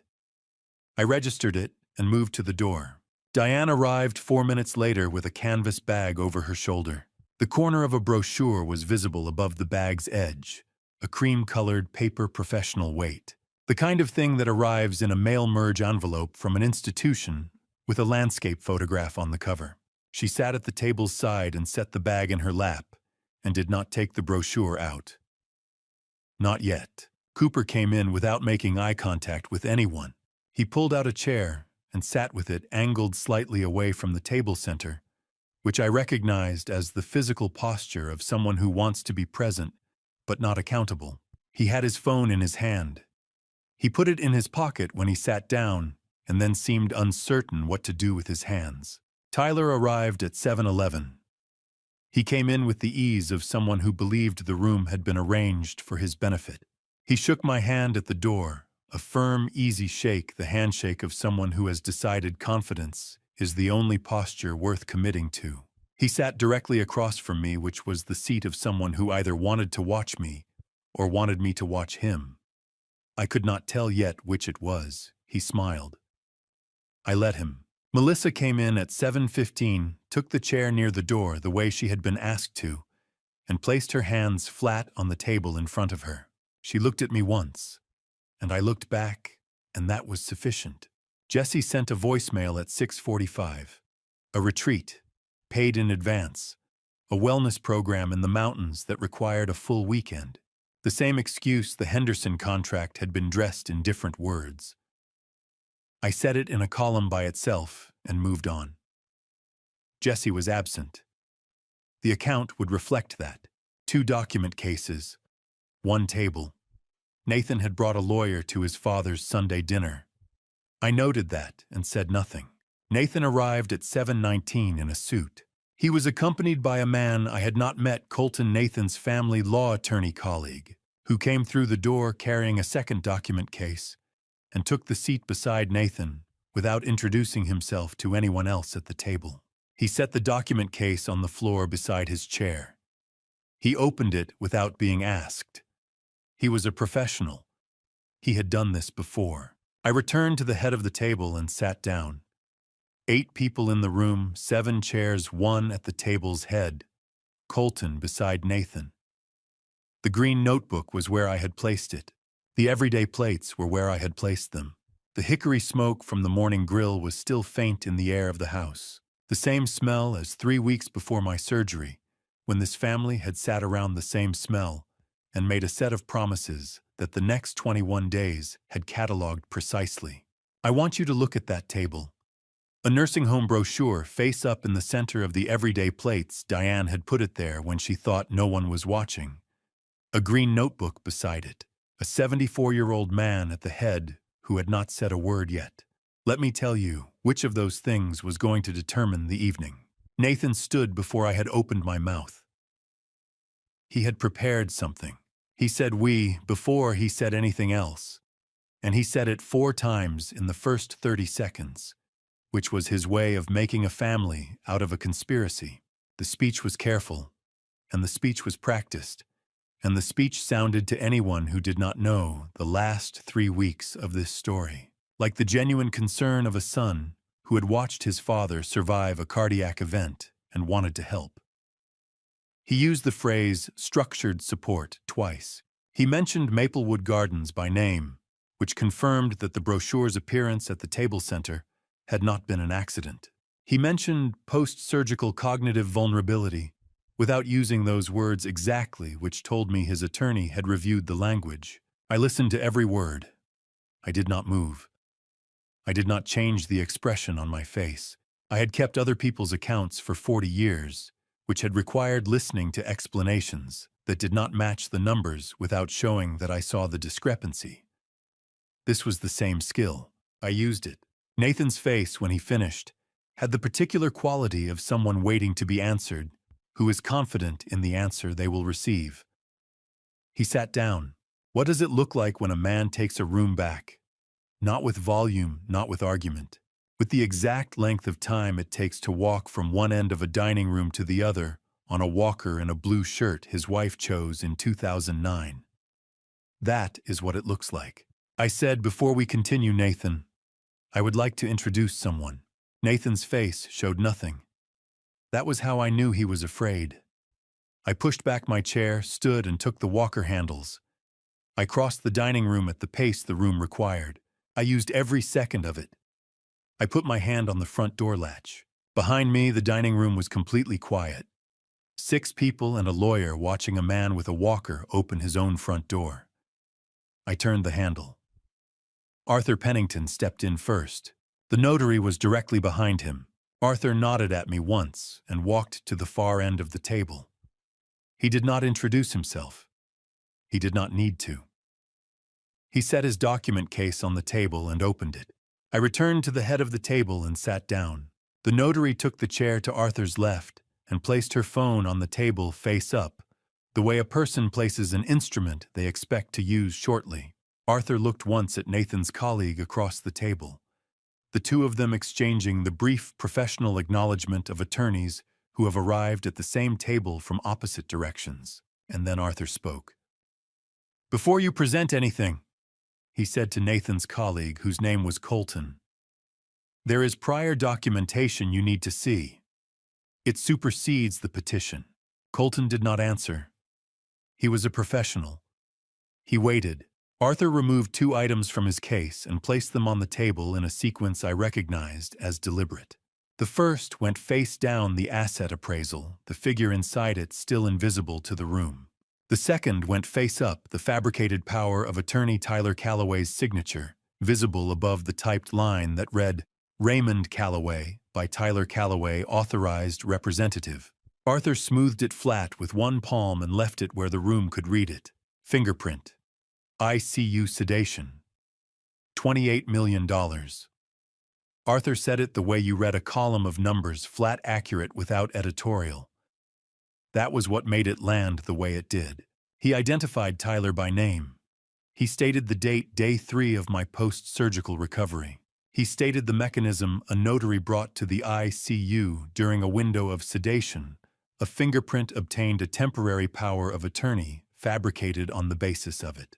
He stated the Meridian Commercial Group transaction at $28 million and the deadline 20 days from today. He said we are voiding it. He said I wanted your client to hear that at the same time as everyone else. Then Arthur stopped speaking. The room was very quiet. That same smoke still hung in the room, lighter now, but unmistakable, the same smell that had been in this house when this family last sat around a table and promised things they did not keep. I noted the smell. I noted the silence. I did not move. 3 seconds passed. Then Tyler stood. He did not stand the way a man stands when he has been caught. He stood the way a man stands when he has decided the best remaining option is to speak first and reframe quickly. His voice was controlled. His hands were on the back of his chair. He said the LOI had been taken completely out of context. He said it was a placeholder. He said the word protecting. I was protecting the asset while you were, and he did not finish the sentence because a chair scraped at the other end of the table before he could. It was not Tyler's chair. I want you to watch what Melissa did. She did not argue. She did not explain. She took Kevin Pruitt's hand off her arm, Kevin Pruitt, Melissa's husband, who had arrived quietly beside her, and reached for her when Tyler began to speak, and she stayed standing. That is not a small thing. That is a woman deciding in the middle of a dining room which side of a table she is on. Kevin looked at her once. She did not look back at him. He stood without speaking, walked to the front door, and let himself out. The door closed the way doors close when the person closing them has decided not to make a point of it. Tyler was still standing. He had stopped speaking. The reframe had run out of surface. The car started in the driveway. We heard the engine, then the tires on the concrete, then nothing. The silence that came after Kevin's car left was a different quality of silence than the one before it. The before silence had been waiting. The after silence had already arrived somewhere. What does it mean when a lawyer closes his case in the middle of a meeting he came prepared to win? It means the meeting is over. Nathan just had not said so yet. Colton's document case was closed. He had done it at some point during Arthur's presentation, or during Tyler's standing. I had not watched the exact moment, but the case was on the floor beside his chair, and it was shut. That told me everything about where Nathan's attorney thought the legal ground had moved. Diane had not moved from her chair since Arthur opened his case. The Maplewood Gardens brochure was still on the table beside the everyday plates, face up. Its private suite landscape photograph and its cream-colored institutional weight, suddenly the most out-of-place object in the room. Cooper was looking at the table surface. Nathan was looking at Arthur. I was looking at the room. Amy had not moved from the moment she arrived. Since 7:01, she had sat at the far end of the table with her hands folded and her eyes mostly down. A stillness I had read as the specific presence of someone who knows what they have done and is waiting for the consequence of it. That stillness had held through Arthur's presentation. It had held through Tyler standing. It had held through Kevin's exit and Colton's case closing and the sound of the car pulling away. Then Amy Calloway, 29 years old, the youngest, the one whose presence I had read as simple loyalty, raised her voice for the first time all evening and looked directly at Nathan.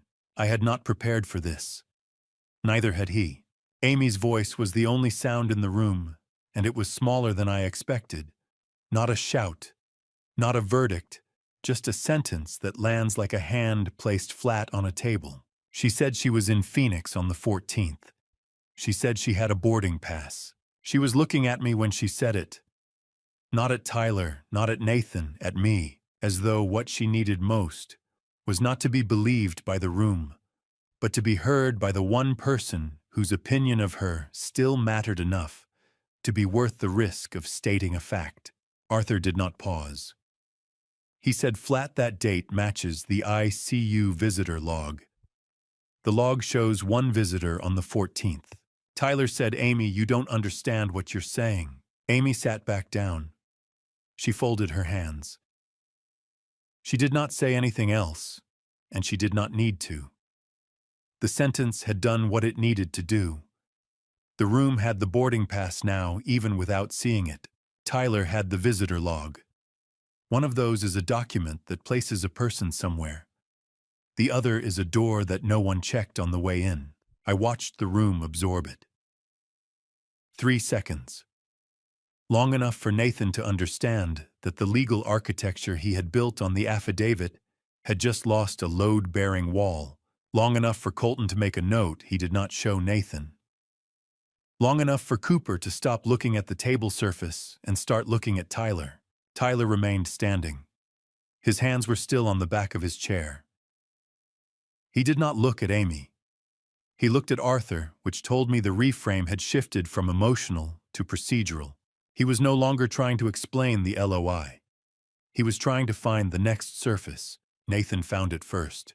He pushed the nursing home brochure to the side of the table, a small, deliberate movement, the gesture of a man retiring a prop that has served its purpose, and said, "Dad, this has never been about the land. This has always been about making sure you're taken care of." Colton reached into the document case that had been closed and removed a single page. He slid it toward the center of the table. I read the header without touching it. Emergency petition for conservatorship. Read that word again, conservatorship. Not care, not protection. That word is a lock, and the petition is the key, and Nathan had brought both to dinner. Nathan's attorney said the petition was filed as a protective measure. He said it could be withdrawn. His voice had the tone of a man offering a settlement he already knows will not be accepted in a room where the other side has not yet finished speaking. I noted it internally in the column, where Dorothy's letter had told me this moment would eventually arrive. Dorothy told me someone would say exactly that. She had been right about the sequence, right about the language, right about everything, except which chair Nathan would be sitting in when he said it. Arthur removed a bound document from his case. He set it on the table face up to the right of the fabricated POA. He read one clause aloud, the relevant one, in the same flat voice he had used for every other fact in the last 20 minutes. Dorothy had executed the living trust 11 months prior. It named Raymond Calloway as sole trustee with right of sale. It superseded any subsequent instrument, including the petition. Nathan's attorney said quietly that they would need to verify the notarization date. Arthur said Eunice notarized it. "She is sitting 3 feet from you." Eunice Braddock opened an ink pad on the table without being asked, without being directed, without any expression that suggested she found the moment remarkable. She had notarized Dorothy's document 11 months ago in this same house, and she was prepared to confirm it in this same room on a Sunday evening, with the residual smell of hickory still faint in the air. Colton looked at the notarization stamp. He looked at Eunice. He closed his case. What does a man do when he has already won and no one in the room knows it? Yet he puts his hands flat. He waits. He counts. I placed both palms on the table. Not on the living trust. Not on the notebook. Not on anything, just on the surface of the table my father had built, at which I had sat for 40 years of Sunday meals. The green notebook was to my left. The living trust was to my right. The fabricated POA was face up between them. I looked at Amy first. She met my eyes and held them. Then Melissa near the door, standing where I had told her to stand. Then Diane, who had not moved. Then Cooper, who was watching Nathan. Then Nathan, whose face had the particular stillness of a man choosing his next sentence with extreme care. then Tyler. Tyler was the only one who did not look away. I left my hands where they were. Amy said barely above a whisper, "Dad." I noted it and did not answer. Not yet. The room needed to sit in this for a moment longer. Dorothy had taught me that the pause before a number is entered is as important as the number itself, that a ledger which is rushed makes errors that compound. I looked at Tyler last. He was the only one who did not look away. That told me everything Dorothy's notebook had not. I left my hands where they were and waited for the room to understand what I already knew. I wrote one sentence, and then I closed the notebook for the last time, not because there was nothing left to say, but because Dorothy had already said it better than I ever could. The house had been empty for 2 hours before I sat down at her desk. They had left in the order they arrived, reversed.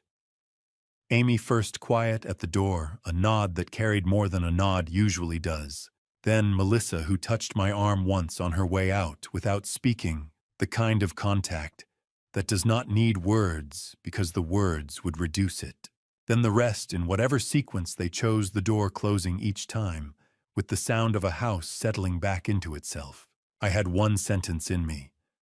I wrote it in the space below Dorothy's last entry in my handwriting rather than hers, and I did not read it back. A man who reads his own final entry is a man who does not trust it. I closed the cover. I aligned the notebook with the edge of the desk, the way Dorothy always did. I placed the pen across the top. That was the account settled. That was the ledger closed. I sat at the desk in the quiet of the study and did not move for several minutes. The cold coffee was on the corner of the desk where I had left it 6 hours earlier. The cedar and old paper smell of that room had been the same since Dorothy arranged it, and it would be the same after me, and I found that more comforting than I expected. At 11:43, the phone buzzed once. Arthur's forwarded message article, live, Diane, do not respond. I have it. She published at 11:43 p.m. on a Sunday. That is not journalism. That is panic with a byline. I read the article once. Diane had framed the evening as elder manipulation and the living trust as coerced. The language was careful in the way that language is careful when it has been reviewed by someone who understands what careful language is for. I set the phone face down on the desk. Dorothy always said the one who moves first in panic is the one who is already lost. I went to bed. Monday morning, Amy called from her own number. Not through Melissa, not from a colleague's phone, not from a borrowed line, her own registered number. The one I had dialed on the day she was accepted to university, and the day she called to tell me she had passed her licensing exam. I heard the difference before she said a word. She asked, "Dad, can I post what I know, everything, my boarding pass, what I saw?" I waited 3 seconds before answering. Not because I was uncertain, but because the question deserved the weight of 3 seconds. The truth does not need permission, I told her. But I am glad you asked. Post it, she said after a pause that had its own weight. I wanted you to hear it from me first. Notice what Amy did not ask. She did not ask whether the truth was safe. She asked whether it needed permission. There is a difference, and I heard it clearly in the silence between her sentences. 3 hours after Amy posted her account, had 17 times the engagement of Diane's article, and was still climbing. By Tuesday morning, regional outlets were sharing it. I monitored the count once per hour, not from pride, not from satisfaction, in the ordinary sense, but from the same instinct that made me audit a ledger column 4 times before I signed it. I needed the number to be accurate. I needed to know the record was correcting itself at the right rate. Dorothy would have said never argue with arithmetic. She would have been right as she was right about most things. I am only now finishing the work of understanding. Tuesday evening, I read the final share count on my phone.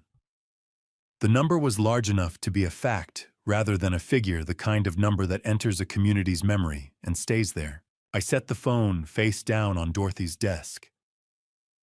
The screen went dark.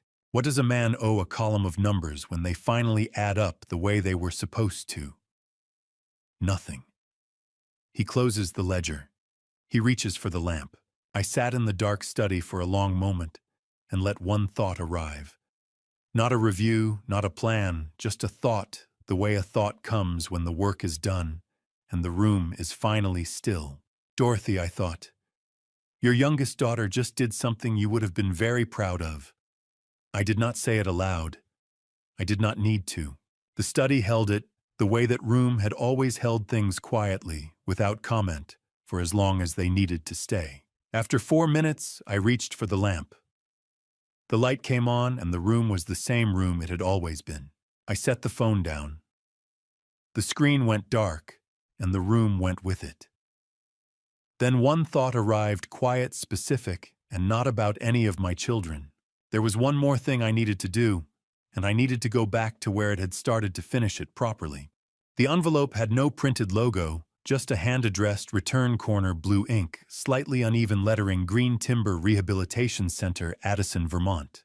I sat with it at the kitchen table for a moment before opening it. Not from hesitation, from the respect a person pays to something that arrived without being asked for. I had not written to Jessie. I had not sent word through Melissa or Amy or anyone. The envelope had found its own way to the mailbox, the same way certain things find their way when the conditions are finally right. The letter was a single page handwritten on lined paper, the kind of paper that comes in a tablet from a drugstore. Jessie's handwriting had always leaned to the left, as though it was in a hurry to finish the line and return to something else. This was different. The letters were upright and deliberate, the way a man's hand moves when he is paying attention to what it is doing. He wrote about metal. He said metal bends when the load is wrong, not when the metal is bad, and that he had been straightening since August. He said he had earned his first wage the week before, and had not spent it on anything I would worry about. He did not name the amount. He did not make a request. He did not ask me to call. He did not ask for a single thing. In 11 years, that had never happened. Not once. I read the letter twice. Then I folded it along the creases he had used his original folds, not new ones, and I placed it inside Dorothy's closed notebook, which was still on the desk where I had left it. The notebook was closed. I did not open it to place the letter inside the cover. I slid it beneath the cover from the front, the way you place a note in a book you intend to keep. Before I left the study that morning, I opened the safe one last time. The ring box was where I had left it in October, on the shelf behind the deed folder. I opened it. Inside, Dorothy's mother's ring, the one she had never worn because she said it was too fine for a machine shop. She had kept it for 40 years without explanation. I closed the box and put it in my jacket pocket. I did not know yet what I would do with it. I knew I would not leave it in the safe. In December, Arthur called from the office. He said the $47 million offer had recorded. He said, "It is done, Raymond." I said, "Good." That was the full conversation. I set the phone on the desk and sat with the number the way I had always sat with a figure before I entered it into a column long enough for it to stop being a figure and start being a fact. Dorothy had said the highest honest offer is the only honest offer. The number was Dorothy's number. It had always been Dorothy's number. I was simply the one who got to confirm it. Arthur also confirmed in the same call that Meridian had acknowledged the invalidation notice in writing. Tyler's real estate license was under review by the state board. Arthur said it plainly, without opinion. I noted it the way I note any closing entry, once correctly and without going back. I drove to Hartwell Regional on my own in mid-December.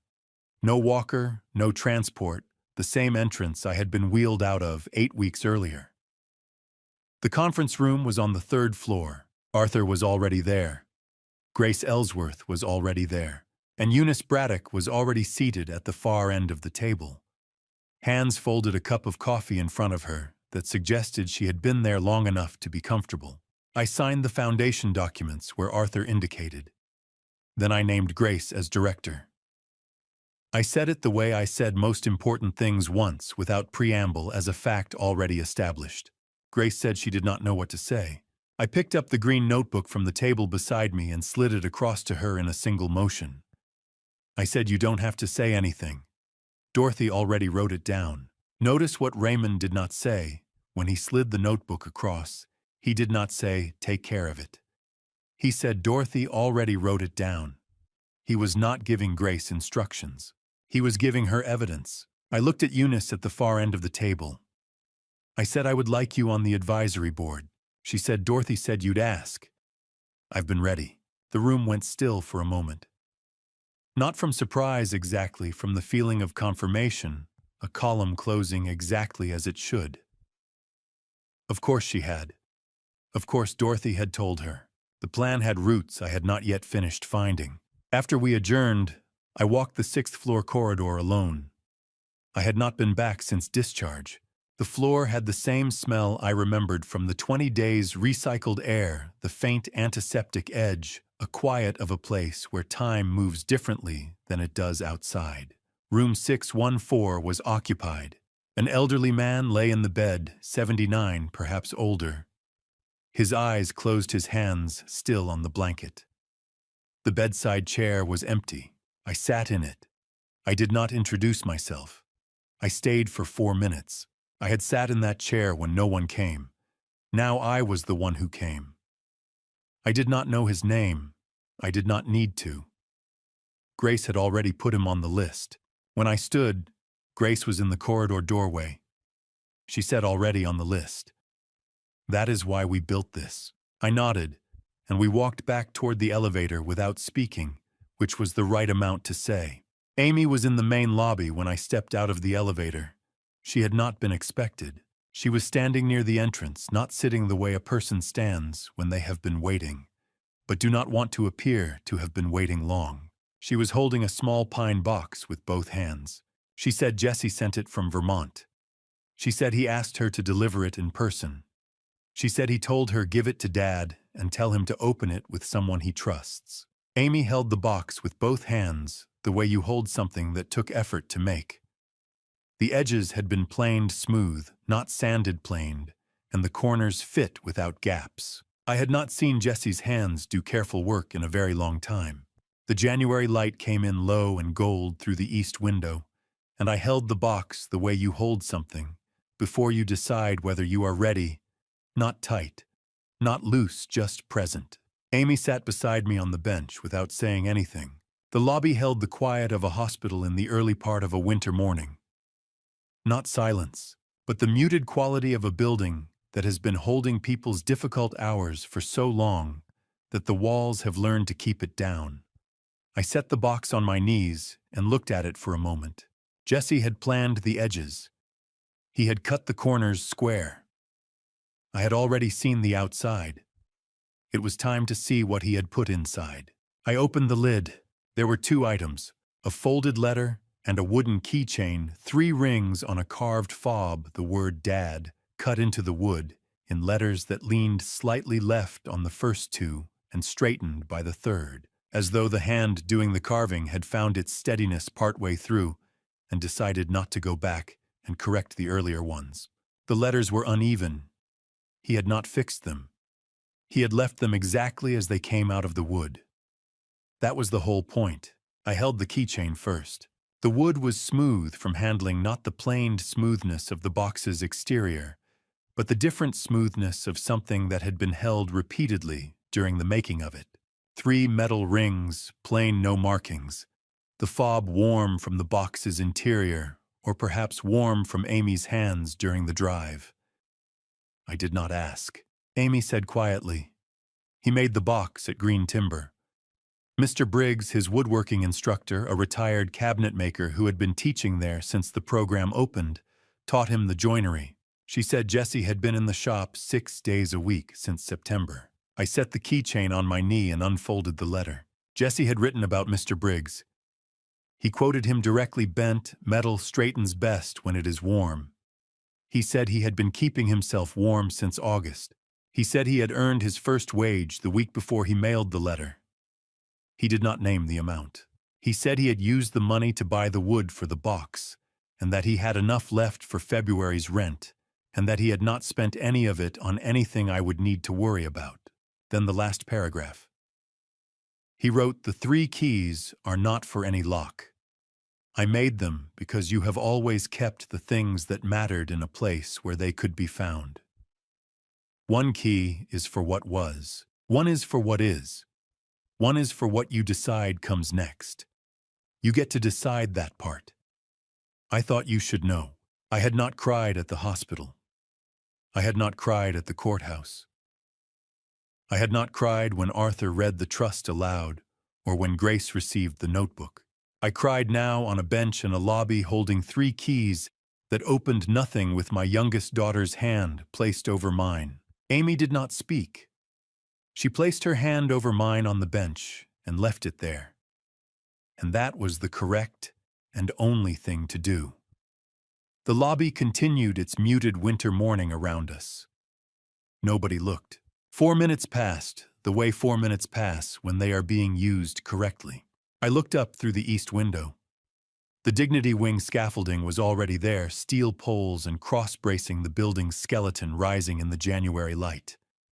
Look at what is in the window. The scaffolding is already there. Dorothy did not leave me a memory. She left me a building that is still going up. I closed my hand around the 3 keys. Amy sat beside me and said nothing, which was how I knew she understood without being told. I thought about the green notebook which was in Grace's hands now. I thought about the letter Jessie had written in upright, deliberate handwriting on lined drugstore paper. I thought about Dorothy's desk at 11 p.m. on a Sunday, and the smoke from a grill at 5 in the morning, and the 10 seconds I had counted before opening my own front door. I thought about a charge nurse who had booked a transport without being asked. About a neighbor who brought soup twice and a magazine once and never mentioned it. About a youngest daughter who had called from her own number and asked whether the truth needed permission. Dorothy left me a green notebook, a piece of land, and an attorney who kept her secrets for 20 years. But the thing she left me that I nearly missed, the thing I had to spend 20 days alone in a hospital to finally understand, is this: the people who show up are not always the ones you expect. The love that lasts is not the loudest. It is the kind that pulls up a chair and stays. I held the 3 keys in my closed hand and looked at the scaffolding through the glass. Amy did not ask what I was thinking. That is how I knew she already understood. January 2025. Hartwell. That is enough. That is more than enough. Standing here today, I realized that the greatest ledger I ever kept was the one I almost failed to balance. This family story taught me that silence isn't just a lack of words. It's a space where shadows grow. I allowed my pride to blind me to the cracks in my own home, and for that, I nearly paid with my legacy. Don't be like me. Don't wait for a hospital bed to start paying attention to the people sitting in the chairs beside you. I believe God allowed this trial to strip away the illusions I held so dearly. It wasn't about a dad revenge plot or settling old debts. It was about seeing who remained when the smoke cleared. My personal conviction is that a man's wealth isn't measured by the acres he owns, but by the integrity of the hearts he leaves behind. This family story ends not with a victory in court, but with a reclaimed seat at a table of trust. If you seek a dad revenge that truly lasts, let it be the act of building something so solid that no storm can tear it down. In the end, this family story is a reminder that while metal can be bent, a spirit tempered by grace and firm boundaries will always find its way back to center. It is the only dad revenge worth the cost. Thank you for walking with me to the very end of this journey. Please leave a comment sharing your thoughts. How would you have handled the betrayal of a child like Tyler? I truly value your unique perspective. If this narrative resonated with you, consider subscribing to the channel so you don't miss our future uploads. A brief note: while inspired by complex social themes, certain elements have been dramatized for storytelling purposes. If this style of content doesn't align with your preferences, feel free to explore other videos that might be a better fit.